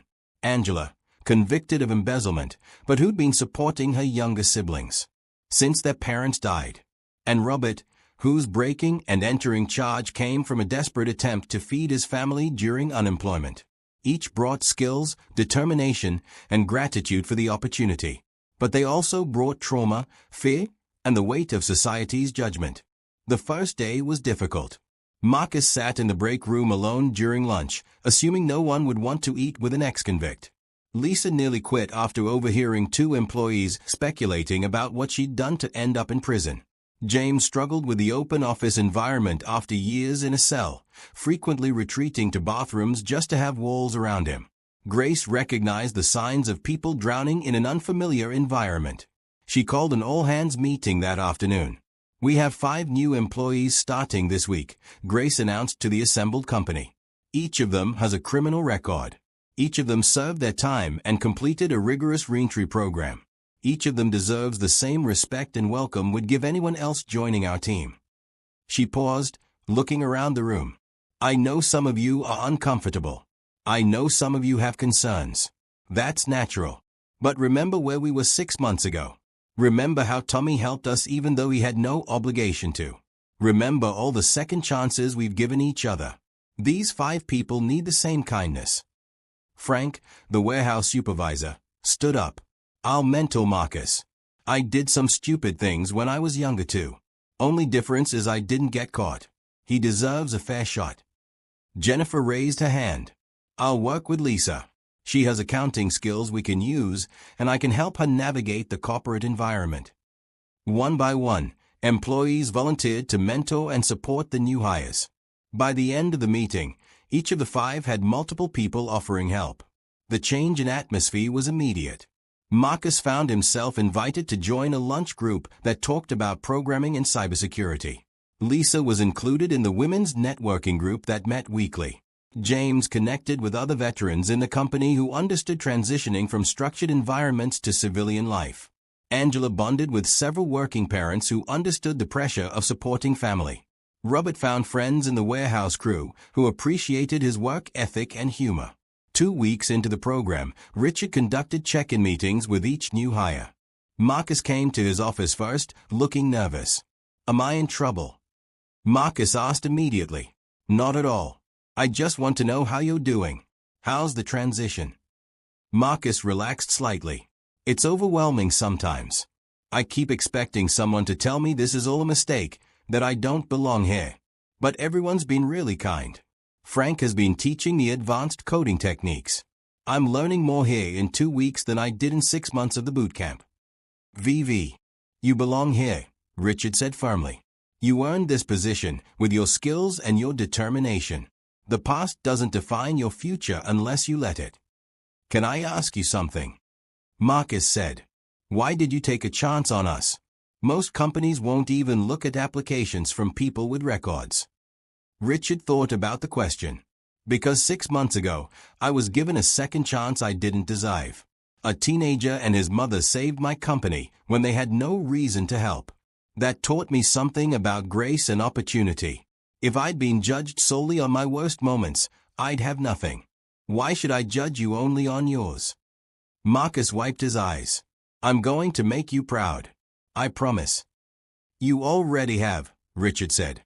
The conversations with the other 4 followed similar patterns. Each expressed gratitude mixed with disbelief. Each shared fears about being discovered or judged. Each committed to proving they deserved the opportunity. By October, the pilot program was showing remarkable success. All 5 new hires were performing well. Marcus had already identified and fixed several security vulnerabilities in the company systems. Lisa had streamlined the accounting processes, saving hours of work each month. James brought fresh perspectives to business development. Angela's organizational skills improved efficiency in operations. Robert's reliability and positive attitude made him a favorite among the warehouse team. More importantly, the culture impact was significant. Employees felt proud to work for a company that lived its values so visibly. The mentorship relationships deepened connections across departments. People began sharing their own stories of mistakes and second chances, creating an environment of vulnerability and mutual support. Tommy, home for fall break from MIT, visited the office and met the new hires. He spent an afternoon talking with Marcus about programming challenges. "You're really good," Tommy told Marcus. "Have you thought about going back to school? Finishing a degree?" "Can't afford it," Marcus said. "I'm just grateful to have this job." Tommy looked at Richard, who'd been listening nearby. "The foundation scholarships.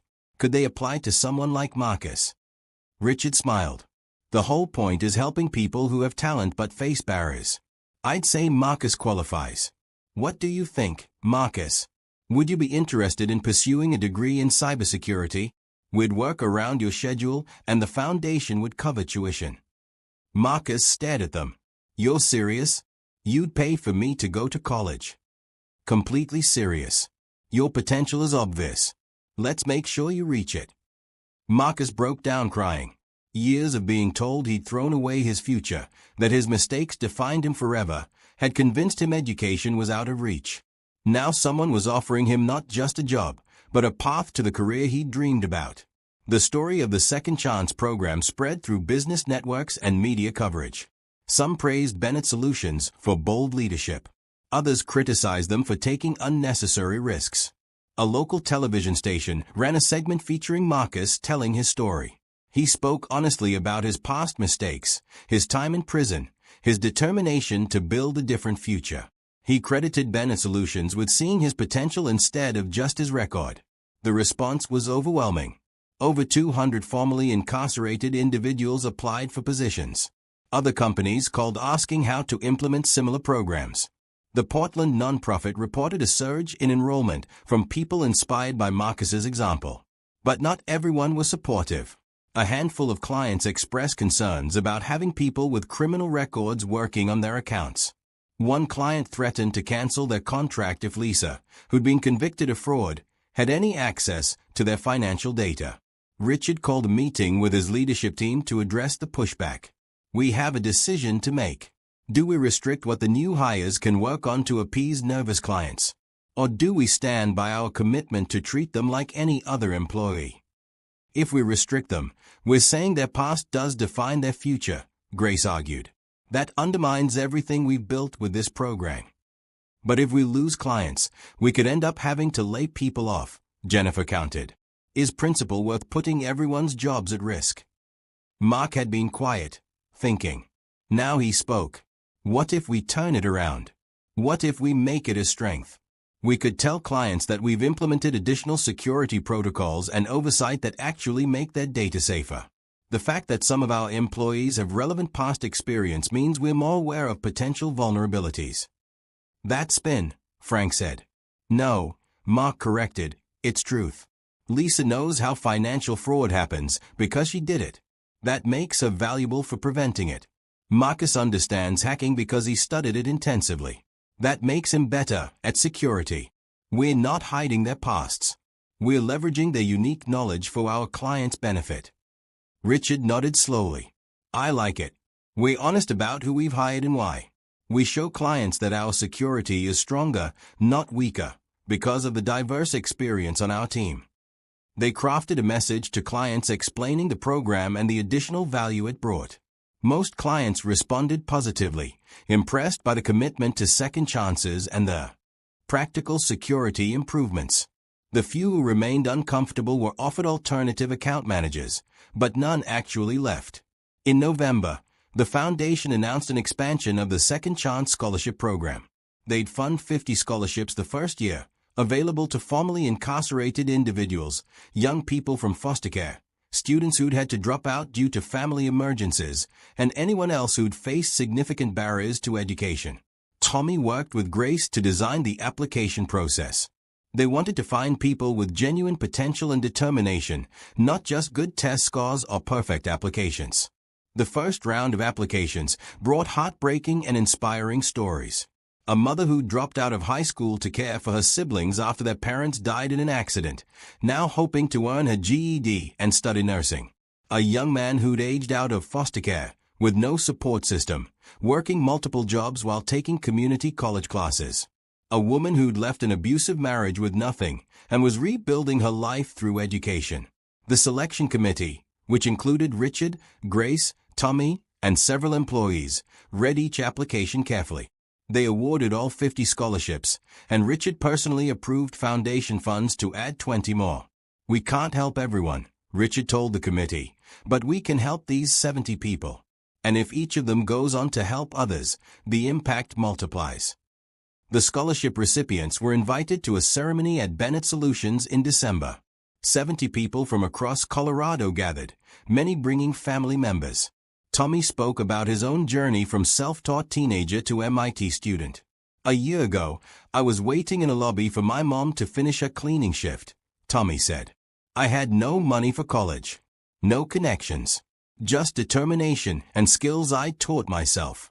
One person saw my potential and gave me a chance. Now I'm at one of the best universities in the world, studying what I love. That's what this scholarship does. It sees your potential and gives you a chance. What you do with it is up to you. One recipient, a woman named Helen who'd spent years in foster care, approached Richard after the ceremony. I keep waiting for the catch, she said. Nobody just gives opportunities like this without wanting something in return. The only thing we want is for you to succeed, Richard said. And someday, when you're able, to help someone else the way you've been helped. That's how this works. Kindness creates more kindness. Helen's eyes welled up. I can do that. I promise I'll pay this forward. As the year drew to a close, Richard reflected on the journey from crisis to transformation. 12 months ago, he'd been collapsed on a floor, certain his life was over. Now he led a thriving company that had become a model for how business could be done differently. The financial metrics supported the approach. Revenue had increased by 40%. Profit margins were the highest in company history. Employee turnover had dropped to nearly zero. Client satisfaction scores were exceptional.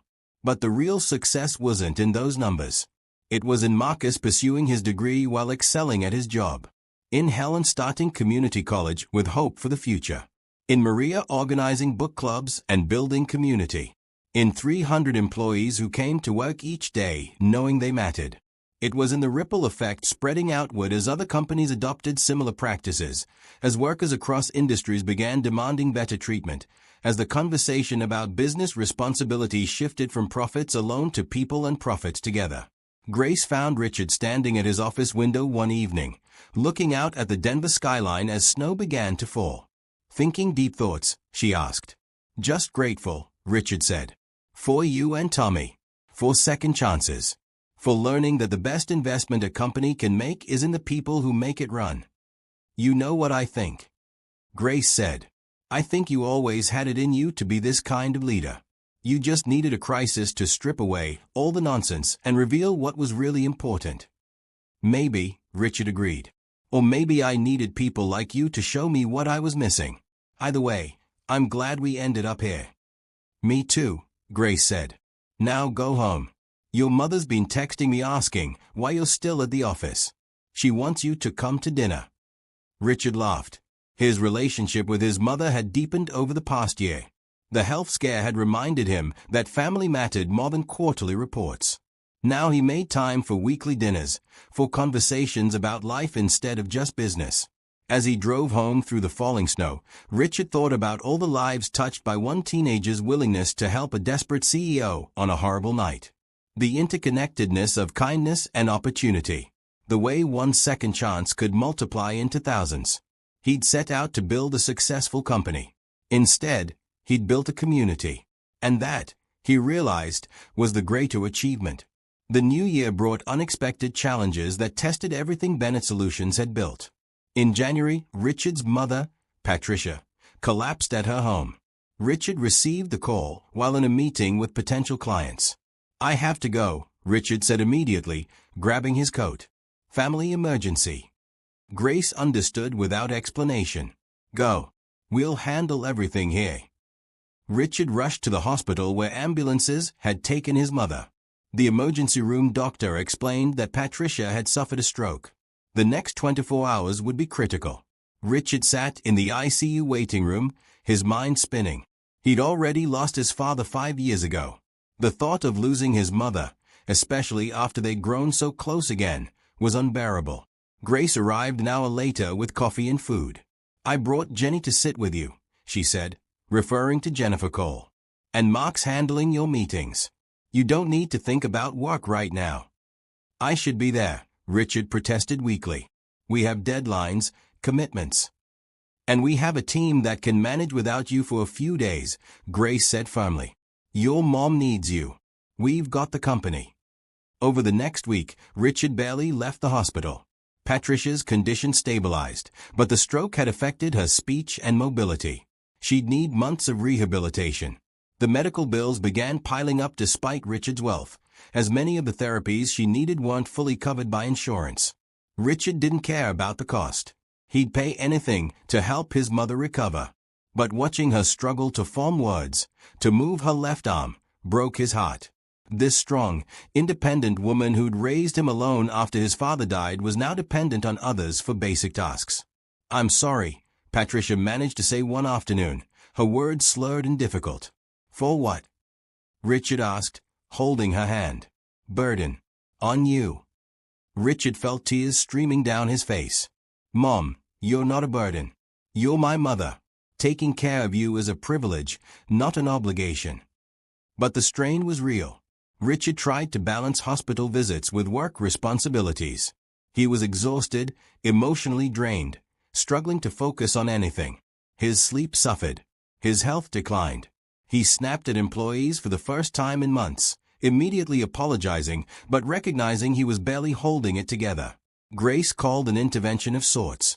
She, Mark, Jennifer and Frank showed up at the hospital one evening and found Richard in the waiting room, looking haggard.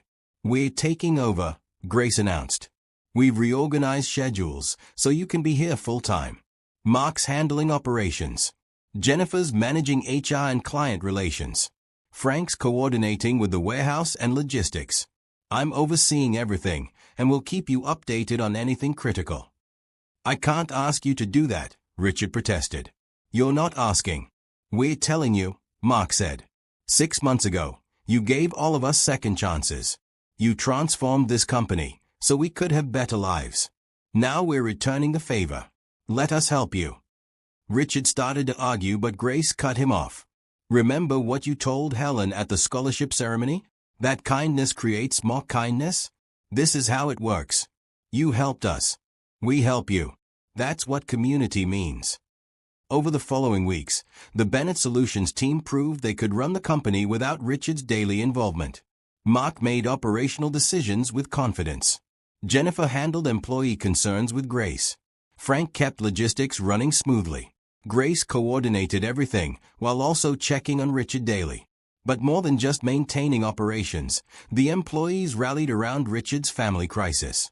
They organized meal trains, bringing food to the hospital for Richard. They sent cards to Patricia. They offered to help with anything needed at Richard's house, from yard work to grocery shopping. Marcus, the formerly incarcerated programmer, showed up one evening with his laptop. "I heard you're behind on some financial reports. I finished my work early. Let me help you catch up." Lisa created a schedule of employees who could sit with Patricia, so Richard could occasionally go home to sleep properly. She organized it so Patricia always had someone reading to her, talking with her, keeping her company during the long rehabilitation hours. Tommy came home from MIT for a week, ostensibly for spring break, but really to support Richard. He sat with Patricia daily, telling her about his studies, showing her programs he'd written, making her laugh despite her limited ability to respond. "Your son is extraordinary," Patricia told Richard one afternoon, the words coming more easily now, after weeks of speech therapy. Richard understood she meant Tommy, the boy who'd saved his company and become like family. "He is," Richard agreed. "Grace raised him right." "She did. But you gave him opportunities. That matters too." The hospital social worker connected Richard with other families dealing with long-term care situations. In the ICU waiting room and rehabilitation facility, Richard met people struggling not just with medical crises, but with the financial devastation that often accompanied them. One family was selling their house to pay for their father's care. Another was choosing between medication and rent. A single mother was missing work to care for her daughter, knowing she'd probably lose her job, but unable to prioritize anything over her child's recovery. Richard listened to their stories and saw himself 6 months ago in a different way. He'd been financially privileged, able to afford the crisis. These families weren't. They faced impossible choices between health and financial survival. He thought about the emergency assistance fund Bennett Solutions had established. It helped employees facing hardship. But what about people beyond his company? What about families like these who had nowhere to turn? One evening, Richard approached a man named Daniel who'd been sitting in the waiting room for days. His wife was recovering from a brain injury after a car accident. They had 3 kids at home with relatives. Daniel looked exhausted and defeated. "Can I buy you coffee?" Richard offered. They walked to the hospital cafeteria and talked. Daniel explained that his wife's recovery would take months. He'd already exhausted his limited sick leave and was at risk of losing his job. The medical bills were astronomical. They'd likely lose their home. "I don't know what we're going to do," Daniel said, tears in his eyes. "I just want her to get better. But I can't lose my job. My kids need to eat." Richard made a decision. "What's your mortgage payment?" Daniel looked confused. "About $2,000 a month." "Why?" Richard pulled out his phone and opened his banking app. "What's your address?"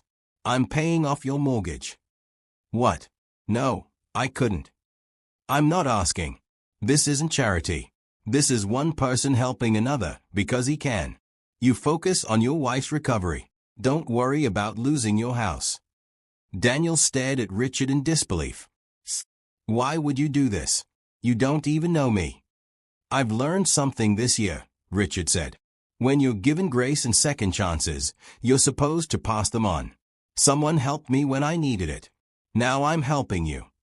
Over the next 2 weeks, Richard quietly paid off the medical debts of 3 families he met at the hospital. He didn't tell anyone, not even Grace. It wasn't about recognition. It was about using his resources to ease suffering where he could. But word spread anyway. One of the families mentioned their mysterious benefactor to a hospital chaplain, who mentioned it to another family, who eventually connected the dots that this businessman visiting his mother was helping strangers with their medical bills. A local news reporter heard the story and tracked Richard down. "I'd like to interview you about what you're doing here at the hospital," she said. "I'm not doing anything newsworthy," Richard deflected. "Just visiting my mother." "You've paid off hundreds of thousands in medical debt for families you don't know. That's definitely newsworthy." Richard sighed. "If I talk to you, those families might feel embarrassed or obligated. I'd rather just help quietly and move on." The reporter respected his wishes, but wrote a story anyway, keeping the families anonymous but describing the acts of generosity happening at Denver General Hospital. The article sparked a conversation about medical debt and the kindness of strangers. By March, Patricia had progressed significantly in her rehabilitation. She could walk with a cane, speak clearly most of the time, and had regained most of the use of her left arm. The doctors were optimistic about her continued recovery. One afternoon, as Richard sat with her during a therapy session, Patricia turned to him with clear eyes. "You've changed," she said. "How so?" "You used to visit me out of obligation. Now you're here because you want to be. You used to talk about business and success. Now you talk about people and purpose. You're happier, more whole." Richard considered her words. "I almost lost everything this year. The company, you, my sense of what matters. It forced me to rebuild with better priorities." "That's what I'm proudest of," Patricia said. "Not the business success. The fact that you learned what really matters while you still had time to build a meaningful life." "I learned from you," Richard said. "You always told me that people matter more than achievements. I just wasn't listening. You're listening now. That's what counts." As Patricia's discharge date approached, Richard realized he needed to hire in-home care to help her during continued recovery. The hospital social worker recommended agencies, but Richard had a different idea. He called Grace. "Do we know anyone in our network who's a qualified caregiver? Maybe someone who could use steady work and would treat my mom like family." Grace thought for a moment. "Actually, yes. Angela's sister just completed her nursing certification, but hasn't found a position yet. She's been caring for their sick grandmother, so she has experience with rehabilitation needs. Want me to ask if she'd be interested?" Angela's sister, Beth, met with Richard and Patricia the next day. The connection was immediate. Beth had a warm, patient manner that put Patricia at ease. They hired her on the spot, with Richard offering a generous salary and flexible schedule. "You're hiring my sister?" Angela asked when she heard, approaching Richard in his office. "After everything you've already done for my family." "Beth's qualified and kind. My mother likes her. It's not a favor. It's good hiring." "Still," Angela said, wiping tears, "you keep changing our lives. My criminal record meant nobody would hire me. You gave me a chance. Now you're giving my sister one too. We won't forget this." "Just pay it forward someday," Richard said. "That's all I ask." When Richard finally returned to the office full-time in late March, he found a company that had not just survived his absence but had thrived. The team had handled everything smoothly, made good decisions, supported each other through challenges. At the first leadership meeting after his return, Richard addressed the group. "I've learned something important these past months. This company doesn't depend on me. It depends on all of us working together. You proved that while I was dealing with my family crisis, you stepped up, supported each other, kept everything running. That's what real success looks like." "We learned it from you," Grace said. "You built a culture where people help each other. We were just living out what you taught us." "Then we've created something sustainable," Richard said. "Something that will outlast any individual, including me. That's the best legacy I could hope for." As the meeting ended and everyone returned to work, Richard sat quietly in his office. The past months had been the hardest of his life. But they'd also revealed the strength of what they'd built together.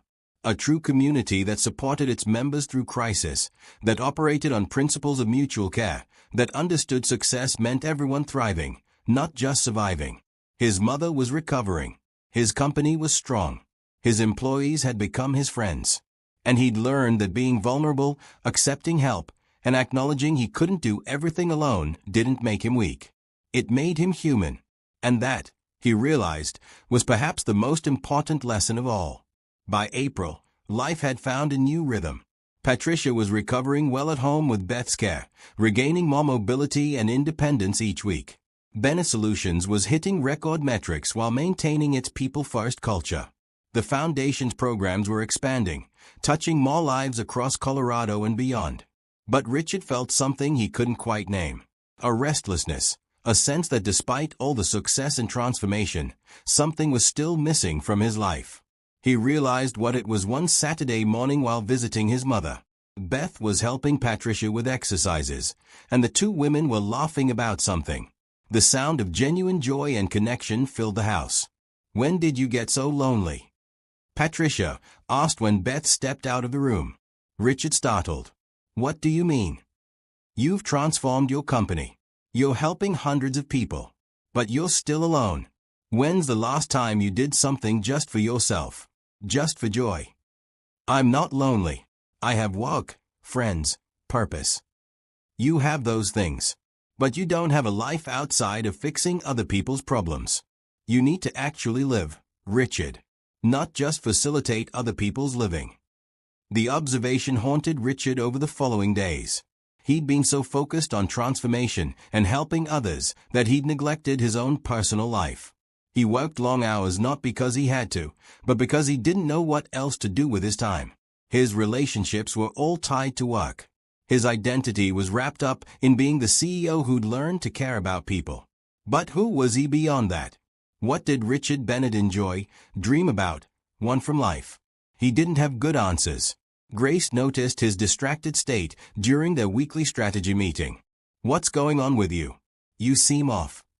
Richard explained his mother's observation and his own uncertainty about what came next. Grace listened carefully, then smiled. "You know what you need. To practice what we preach. We tell employees to have work-life balance, to pursue interests outside the office, to invest in relationships. But you're still working 60-hour weeks. When's the last time you took a real vacation?" "I was at the hospital for weeks." "That's not a vacation. That's a family crisis. I mean actual time off where you did something you enjoy." Richard couldn't remember. "Before I started the company, probably." "That's ridiculous. You're taking 2 weeks off. Starting Monday." "I can't just leave for 2 weeks." "Yes, you can.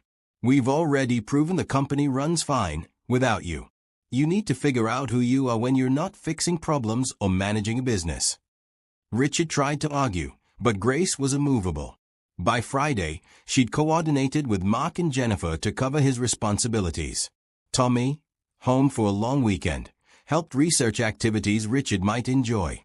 "When you were younger, before you started the company, what did you like doing?" Tommy asked. Richard thought back. "I used to paint. Landscapes, mostly. I was terrible at it, but I enjoyed the process." "When did you stop?" "When I started the company. No time for hobbies when you're building a business." Tommy looked at him with an expression older than his 19 years.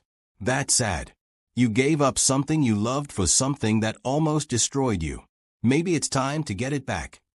That conversation led Richard to a decision. He'd spend his 2 weeks off not traveling or lounging, but rediscovering interests he'd abandoned. He bought painting supplies and set up an easel in his home office. He signed up for a pottery class at a local arts center.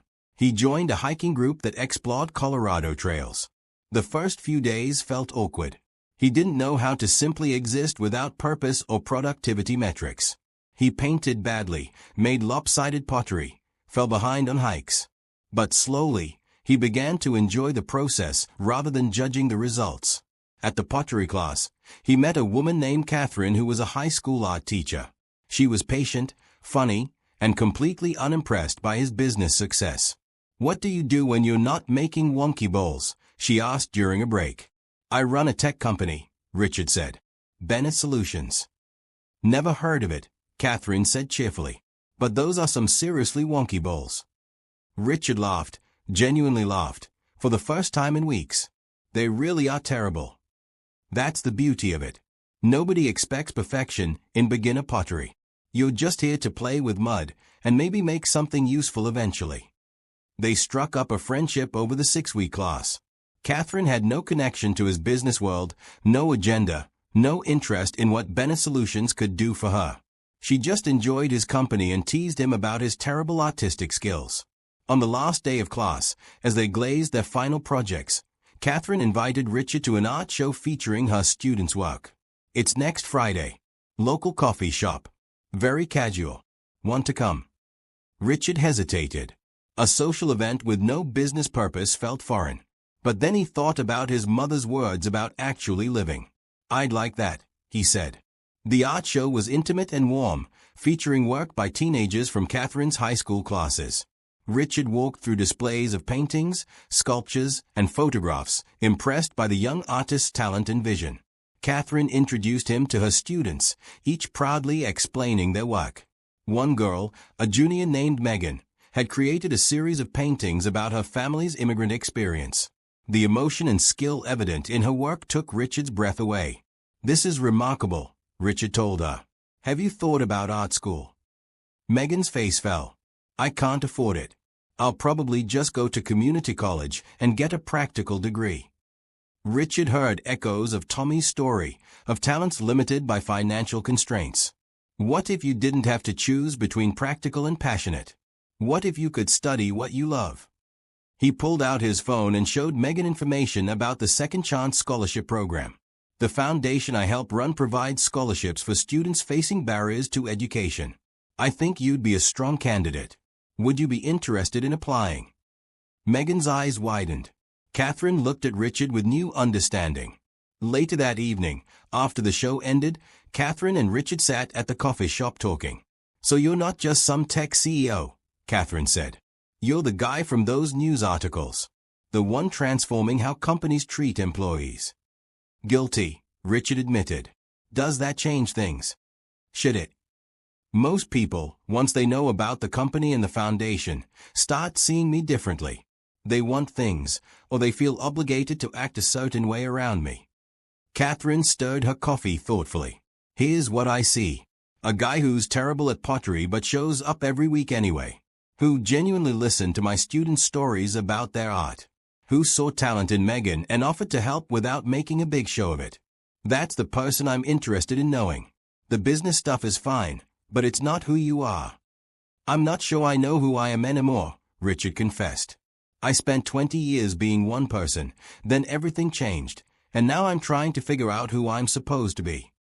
"Maybe stop trying to be who you're supposed to be, and just figure out who you want to be," Catherine suggested. Over the following weeks, Richard and Catherine became genuine friends.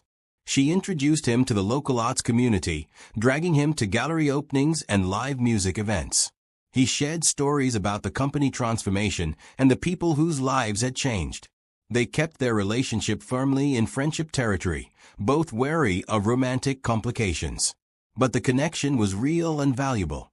Catherine challenged Richard's assumptions, questioned his certainties, and reminded him that life existed beyond spreadsheets and strategic plans. Tommy noticed the change when he visited during summer break. "You seem lighter somehow. Less burdened." "I've been learning to actually live instead of just work," Richard explained. "Your mom was right. I needed balance." "It suits you. You smile more now. Not just a polite CEO smile. Real smiles." Richard realized Tommy was right. He was happier. Not because of business success or philanthropic impact, though those things mattered, but because he'd reconnected with parts of himself he'd buried under ambition and responsibility. He still cared deeply about Bennett Solutions and the foundation, but they no longer consumed his entire identity. He had interests, friendships, and experiences completely separate from his professional life. One Saturday morning, Richard was painting in his home studio, a dedicated space he'd created for his rekindled hobby. He was working on a landscape of the Colorado mountains, attempting to capture the way morning light hit the peaks. Patricia, recovered enough now to move around with minimal assistance, came to watch. "That's actually quite good," she said, surprising them both. "It's getting better. I've been taking lessons from Catherine." "The art teacher you keep mentioning?" "Yes. She's been helping me understand technique and perspective." Patricia sat down carefully. "Are you interested in her romantically?" Richard set down his brush. "We're friends. Good friends. I enjoy her company." "That sounds like the beginning of something more if you let it be." "I don't know if I'm ready for that. And I don't want to complicate a good friendship." "Life is complicated, Richard. But it's also short. I almost died this year. That teaches you something about not wasting time on fear." The conversation stayed with Richard. He and Catherine had been carefully maintaining friendship boundaries, both scarred by past relationships that had ended badly. But there was something there, a potential for more if they were brave enough to explore it. A week later, Catherine invited Richard to a faculty art show, where she'd have several pieces displayed. Richard went, admired her work, a series of abstract paintings that somehow captured the energy of teaching and learning.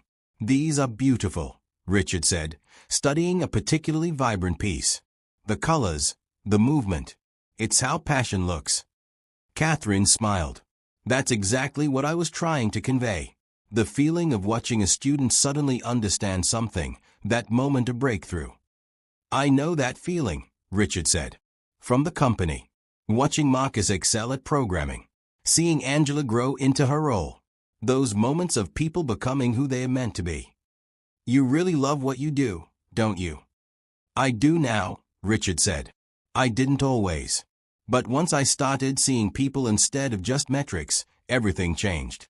Now I get to watch human potential unfold every day. It's remarkable." Catherine looked at him with warmth in her eyes. "You know what I appreciate about you? You had every reason to become cynical. Your company almost collapsed. You were betrayed. Your mother nearly died. But instead of hardening, you opened up. You became more compassionate, not less." "I had good teachers," Richard said, thinking of Grace and Tommy. "They showed me what was possible when you choose kindness over bitterness." "I'm glad they did," Catherine said softly. In that moment, standing in a small gallery surrounded by art created from passion and purpose, Richard felt something shift. The careful walls they'd both maintained began to crack. "Catherine," Richard said, "would you like to have dinner with me? Not as friends grabbing food after class, but as an actual date." She smiled, a mix of nervousness and hope. "I thought you'd never ask." Their relationship developed slowly, carefully, built on genuine friendship and mutual respect. Catherine had no interest in Richard's money or status. She challenged him intellectually, made him laugh, and reminded him regularly that there was more to life than quarterly reports and foundation initiatives. By July, they were officially dating. Richard introduced her to Grace and Tommy, who immediately approved. Catherine fit naturally into Richard's life without trying to change it or dominate it. She understood that Bennett Solutions and the foundation mattered deeply to him, and she respected that commitment while maintaining her own career and passions. One evening, Richard attended a summer concert at Catherine's school. Her students had organized a fundraiser for art supplies, and Catherine had convinced Richard to come, questioned his certainties, and reminded him that life existed beyond spreadsheets and strategic plans. Tommy noticed the change when he visited during summer break. "You seem lighter somehow. Less burdened." "I've been learning to actually live instead of just work," Richard explained. "Your mom was right. I needed balance." "It suits you. You smile more now. Not just a polite CEO smile. Real smiles." Richard realized Tommy was right. He was happier. Not because of business success or philanthropic impact, though those things mattered, but because he'd reconnected with parts of himself he'd buried under ambition and responsibility. He still cared deeply about Bennett Solutions and the foundation, but they no longer consumed his entire identity. He had interests, friendships, and experiences completely separate from his professional life. One Saturday morning, Richard was painting in his home studio, a dedicated space he'd created for his rekindled hobby.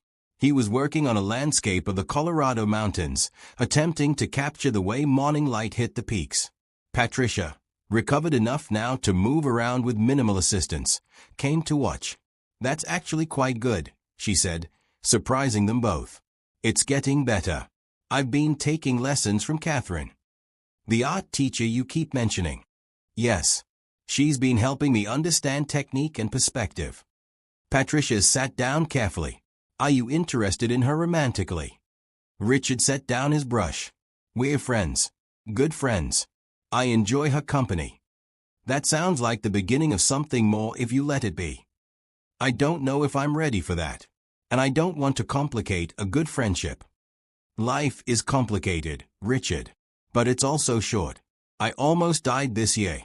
That teaches you something about not wasting time on fear." The conversation stayed with Richard. He and Catherine had been carefully maintaining friendship boundaries, both scarred by past relationships that had ended badly. But there was something there, a potential for more if they were brave enough to explore it. A week later, Catherine invited Richard to a faculty art show where she'd have several pieces displayed. Richard went, admired her work, a series of abstract paintings that somehow captured the energy of teaching and learning. "These are beautiful," Richard said, studying a particularly vibrant piece. "The colors, the movement, it's how passion looks." Catherine smiled. "That's exactly what I was trying to convey. The feeling of watching a student suddenly understand something, that moment of breakthrough." "I know that feeling," Richard said. "From the company. Watching Marcus excel at programming. Seeing Angela grow into her role. Those moments of people becoming who they are meant to be. You really love what you do, don't you?" "I do now," Richard said. "I didn't always. But once I started seeing people instead of just metrics, everything changed. Now I get to watch human potential unfold every day. It's remarkable." Catherine looked at him with warmth in her eyes. "You know what I appreciate about you? You had every reason to become cynical. Your company almost collapsed. You were betrayed. Your mother nearly died. But instead of hardening, you opened up. You became more compassionate, not less." "I had good teachers," Richard said, thinking of Grace and Tommy. "They showed me what was possible when you choose kindness over bitterness." "I'm glad they did," Catherine said softly. In that moment, standing in a small gallery surrounded by art created from passion and purpose, Richard felt something shift. The careful walls they'd both maintained began to crack. "Catherine," Richard said, "would you like to have dinner with me? Not as friends grabbing food after class, but as an actual date." She smiled, a mix of nervousness and hope. "I thought you'd never ask." Their relationship developed slowly, carefully, built on genuine friendship and mutual respect. Catherine had no interest in Richard's money or status. She challenged him intellectually, made him laugh, and reminded him regularly that there was more to life than quarterly reports and foundation initiatives. By July, they were officially dating.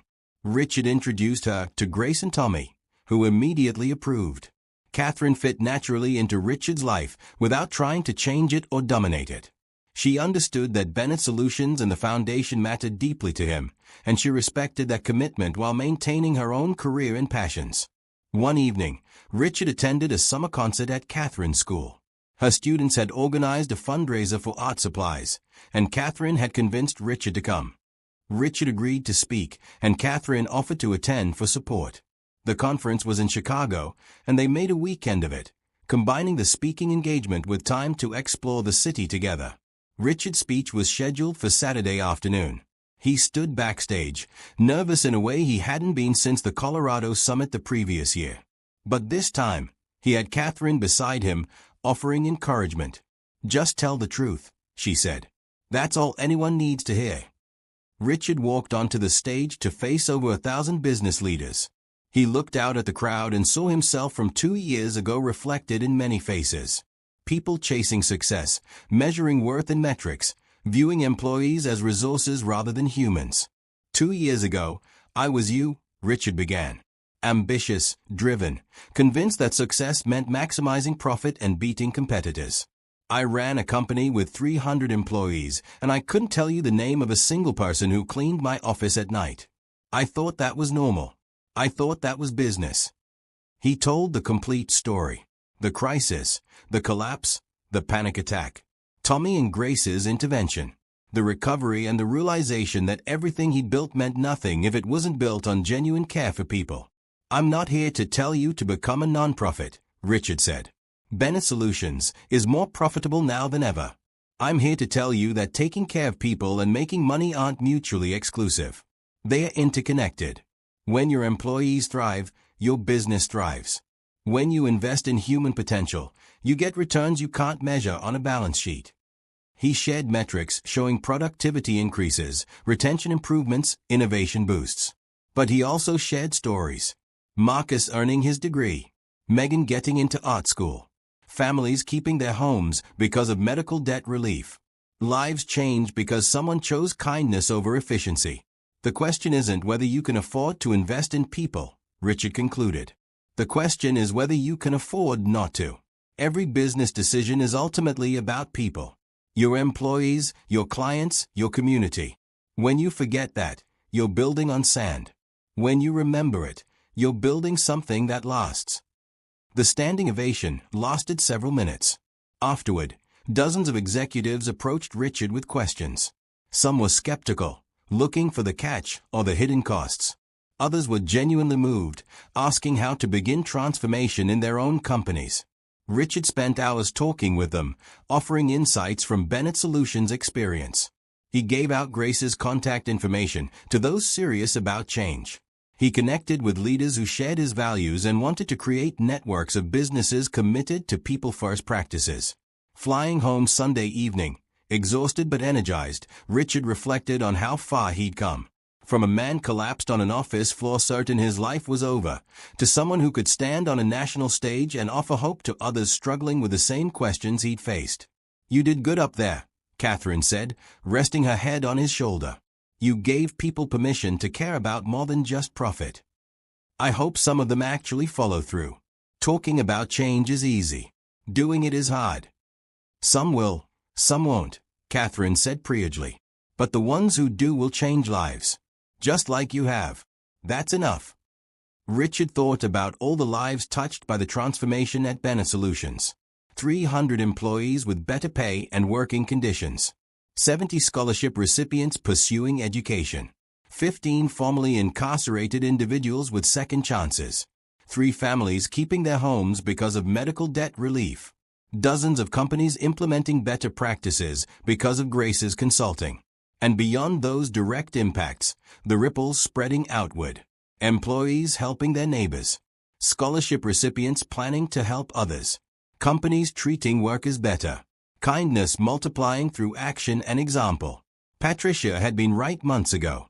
He'd learned to actually live, not just exist in service to ambition or obligation. He had work he believed in, relationships that nurtured him, interests that brought joy, and purpose that extended beyond himself. The plane descended toward Denver, the city lights spreading below like a constellation. Richard looked at Catherine sleeping peacefully beside him and felt profound gratitude for the crisis that had destroyed his old life and forced him to build something better. He'd lost everything and found what actually mattered. He'd been given a second chance and used it to give others the same gift. He'd learned that success wasn't about what you accumulated, but about how many lives you touched positively. And most importantly, he'd learned that it was never too late to change, to grow, to become someone better than you were yesterday. That was the real second chance at living, the opportunity to transform not just circumstances but character, not just businesses but hearts. As the plane touched down, Richard smiled. Tomorrow would bring new challenges and opportunities. But he'd face them with a community beside him, with purpose guiding him, with love supporting him, and with gratitude for the journey that had brought him here. That was enough. More than enough. It was everything. 1 year after the crisis that changed everything, Bennett Solutions hosted an anniversary celebration. The event wasn't just for employees, but for everyone touched by the company's transformation. Scholarship recipients, partner organizations, families who'd received assistance, businesses Grace had consulted with, all were invited to mark the journey. The celebration was held at a large outdoor venue in Denver, a park with mountain views and space for hundreds of people. Richard had insisted on making it accessible and welcoming, not some formal corporate event, but a genuine community gathering. As guests arrived on a bright Saturday in March, Richard stood with Grace, Tommy, and Catherine greeting people. Tommy was home from MIT for spring break. Grace looked radiant in a green dress, her confidence evident in every gesture. Catherine held Richard's hand, comfortable in this world that had become partly hers. "Can you believe it's been a year?" Grace asked, watching employees arrive with their families. "Some days it feels like forever ago," Richard said. "Other days it feels like yesterday that I was on that floor thinking everything was over." Tommy grinned. "And now look at all this. Hundreds of people whose lives are different because you were willing to change." "Because you helped me change," Richard corrected. "None of this happens without you and your mom." Marcus arrived with his girlfriend, both beaming. He'd been promoted again recently, now leading the entire security team. His college degree was complete, and he'd been accepted into a master's program. "This is surreal," Marcus told Richard. "A year ago, I was an ex-convict nobody would hire. Now I'm running security for a major tech company and going to grad school. Sometimes I wake up thinking it's all a dream." "It's real," Richard assured him. "You earned every bit of it with your talent and dedication." Lisa approached with her children, 2 elementary-age kids who'd been struggling before their mother got stable employment and better pay. "The kids wanted to give you something," Lisa said. The children handed Richard a handmade card covered in crayon drawings. Inside, in careful child handwriting, "Thank you for giving our mom a chance. Now she smiles all the time." Richard felt his throat tighten. "Thank you. I'll treasure this." Throughout the afternoon, similar moments repeated. Employees sharing how their lives had improved. Scholarship recipients updating Richard on their progress. Families expressing gratitude for assistance received. Each interaction reinforced the impact of choosing people over profit. Jennifer had organized activities throughout the park. Games for children, food trucks offering various cuisines, live music from local bands. The atmosphere was festive and warm, more like a large family reunion than a corporate event. At 4 o'clock, Richard took the stage to address the gathered crowd. Over 500 people quieted to listen. "A year ago today, I thought my world was ending," Richard began. "I stood in a server room watching my company crash, certain I'd failed everyone depending on me. I had a panic attack and collapsed on the floor. In that moment, I was as low as I'd ever been." He paused, looking out at the faces watching him. He saw employees who'd stayed loyal through the crisis. He saw Tommy and Grace, who'd saved everything. He saw Catherine, who'd taught him how to live beyond work. He saw his mother Patricia, recovered and healthy, sitting with Beth in the front row. "I was saved by 2 people who had no reason to help me. A cleaning supervisor and her teenage son. They saw someone in need and offered kindness without obligation or expectation.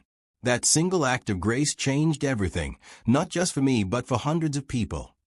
Richard gestured to the crowd. "Everyone here represents that ripple effect. Grace and Tommy helped me.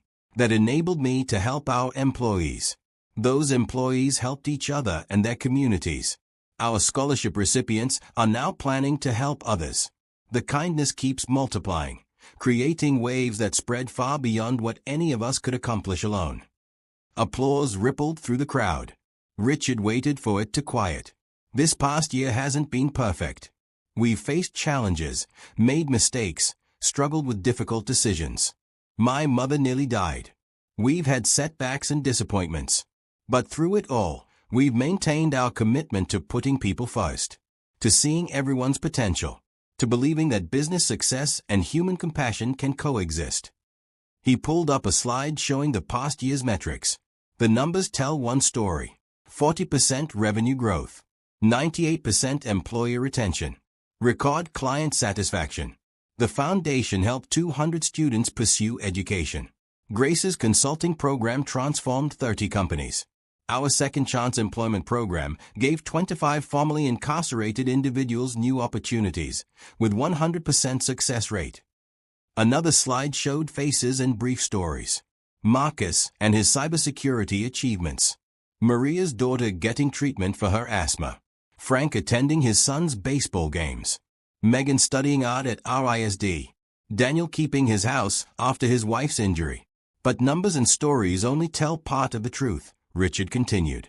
The real transformation is harder to measure. It's in the culture we've built, where people genuinely care about each other. It's in the community we've created, where everyone feels valued and heard. It's in the hope we've kindled, showing that businesses can be forces for good in the world. Richard's voice grew thick with emotion. I want to thank everyone who believed in this vision, who trusted that we could build something different, who chose kindness even when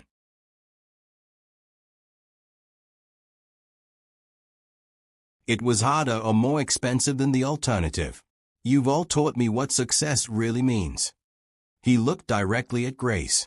Grace, you've become my partner in leadership and my dear friend. Your wisdom, your compassion, your unwavering commitment to people have shaped everything we've built. I'm honored to announce that effective immediately, you're being promoted to Chief Operating Officer. You'll own 20% of the company, with full equity and voting rights. This isn't my company anymore. It's ours. We're building this together. Grace stood frozen, tears streaming down her face. The crowd erupted in cheers. Tommy hugged his mother as she made her way to the stage. I don't know what to say, Grace managed when she reached Richard. This is more than I ever imagined. You earned it, Richard said simply. Bennett Solutions succeeds because of you. You should share in that success completely. Grace addressed the crowd, her voice shaking. A year ago, I was a cleaning supervisor making minimum wage, worried about my son's future, invisible to most of the people in this building. Richard didn't just give me a job or a promotion. He saw me. He listened to me. He valued my perspective. That changed everything. I want every person here to know that you matter. Your voice matters. Your potential matters. Never let anyone make you feel invisible again. The applause was deafening. Richard and Grace embraced, both crying now, overwhelmed by the journey they traveled together. When the noise finally subsided, Richard had one more announcement. The foundation is expanding nationally. We're establishing second chance scholarship programs in 10 states, with plans to grow to all 50 within 3 years. We're also launching a small business grant program to help entrepreneurs from underserved communities start companies built on ethical practices. The initial funding is $50 million, with plans to raise more from other philanthropists who share our vision. The crowd's reaction was thunderous. Richard saw Patricia wiping tears, saw Catherine beaming with pride, saw Tommy grinning widely. Finally, Richard said, I want to acknowledge the person who made me believe I could be something other than a workaholic CEO. Catherine, would you come up here? Catherine looked startled but made her way to the stage. Richard took her hand. Catherine teaches high school art. She has no connection to the business world and frankly doesn't care much about it.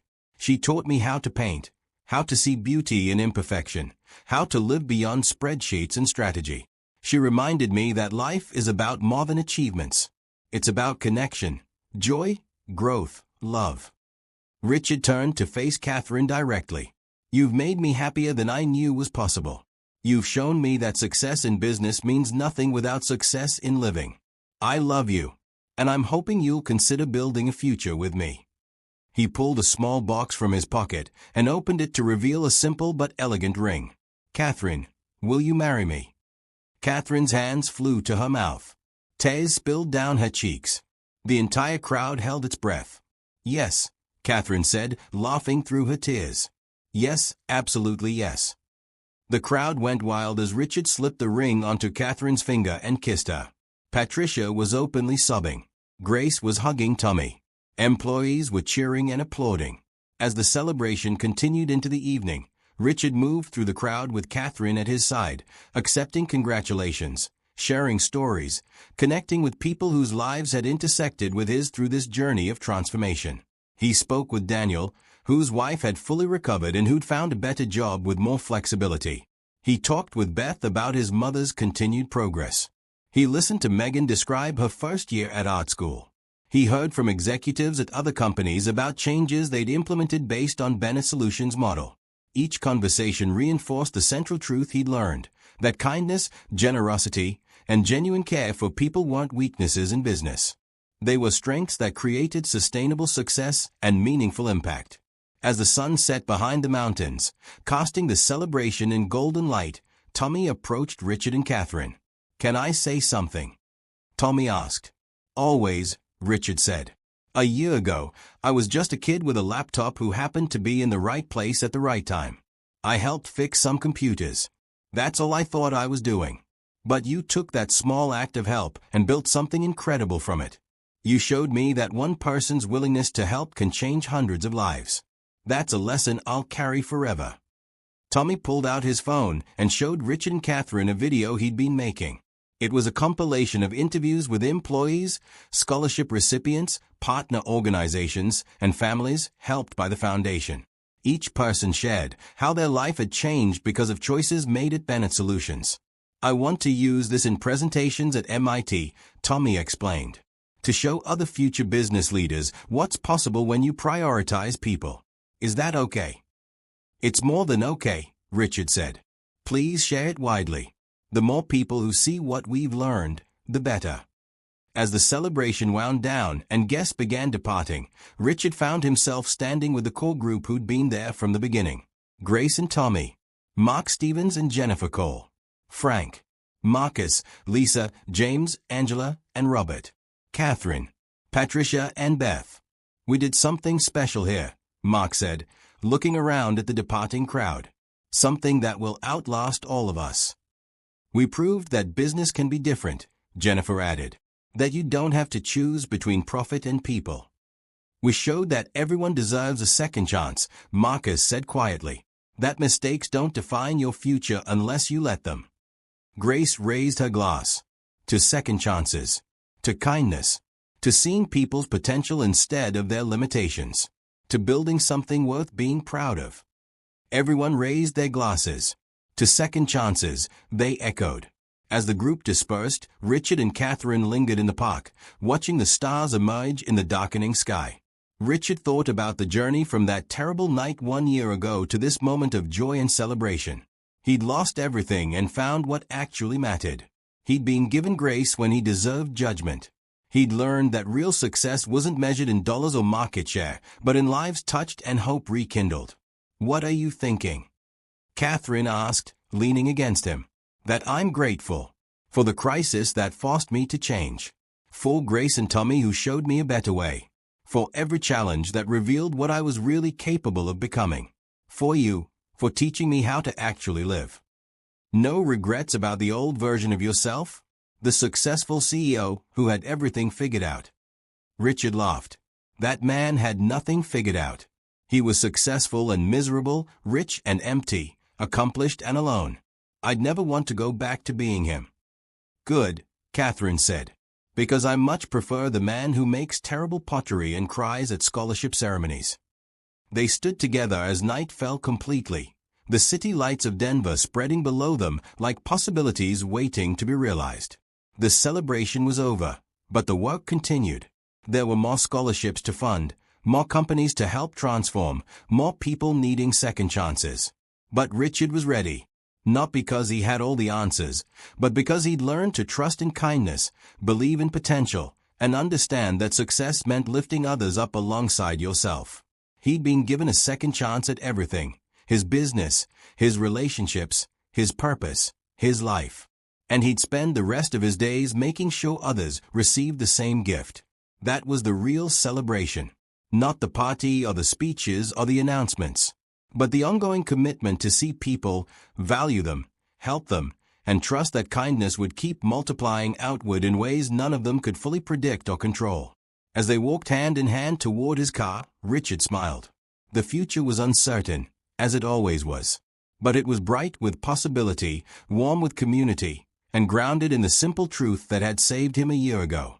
When you choose people over profit, when you lead with kindness instead of fear, when you believe in second chances and human potential, you don't just build successful businesses. You build hope. You create community. You change lives. And in the end, that was the only success that truly mattered.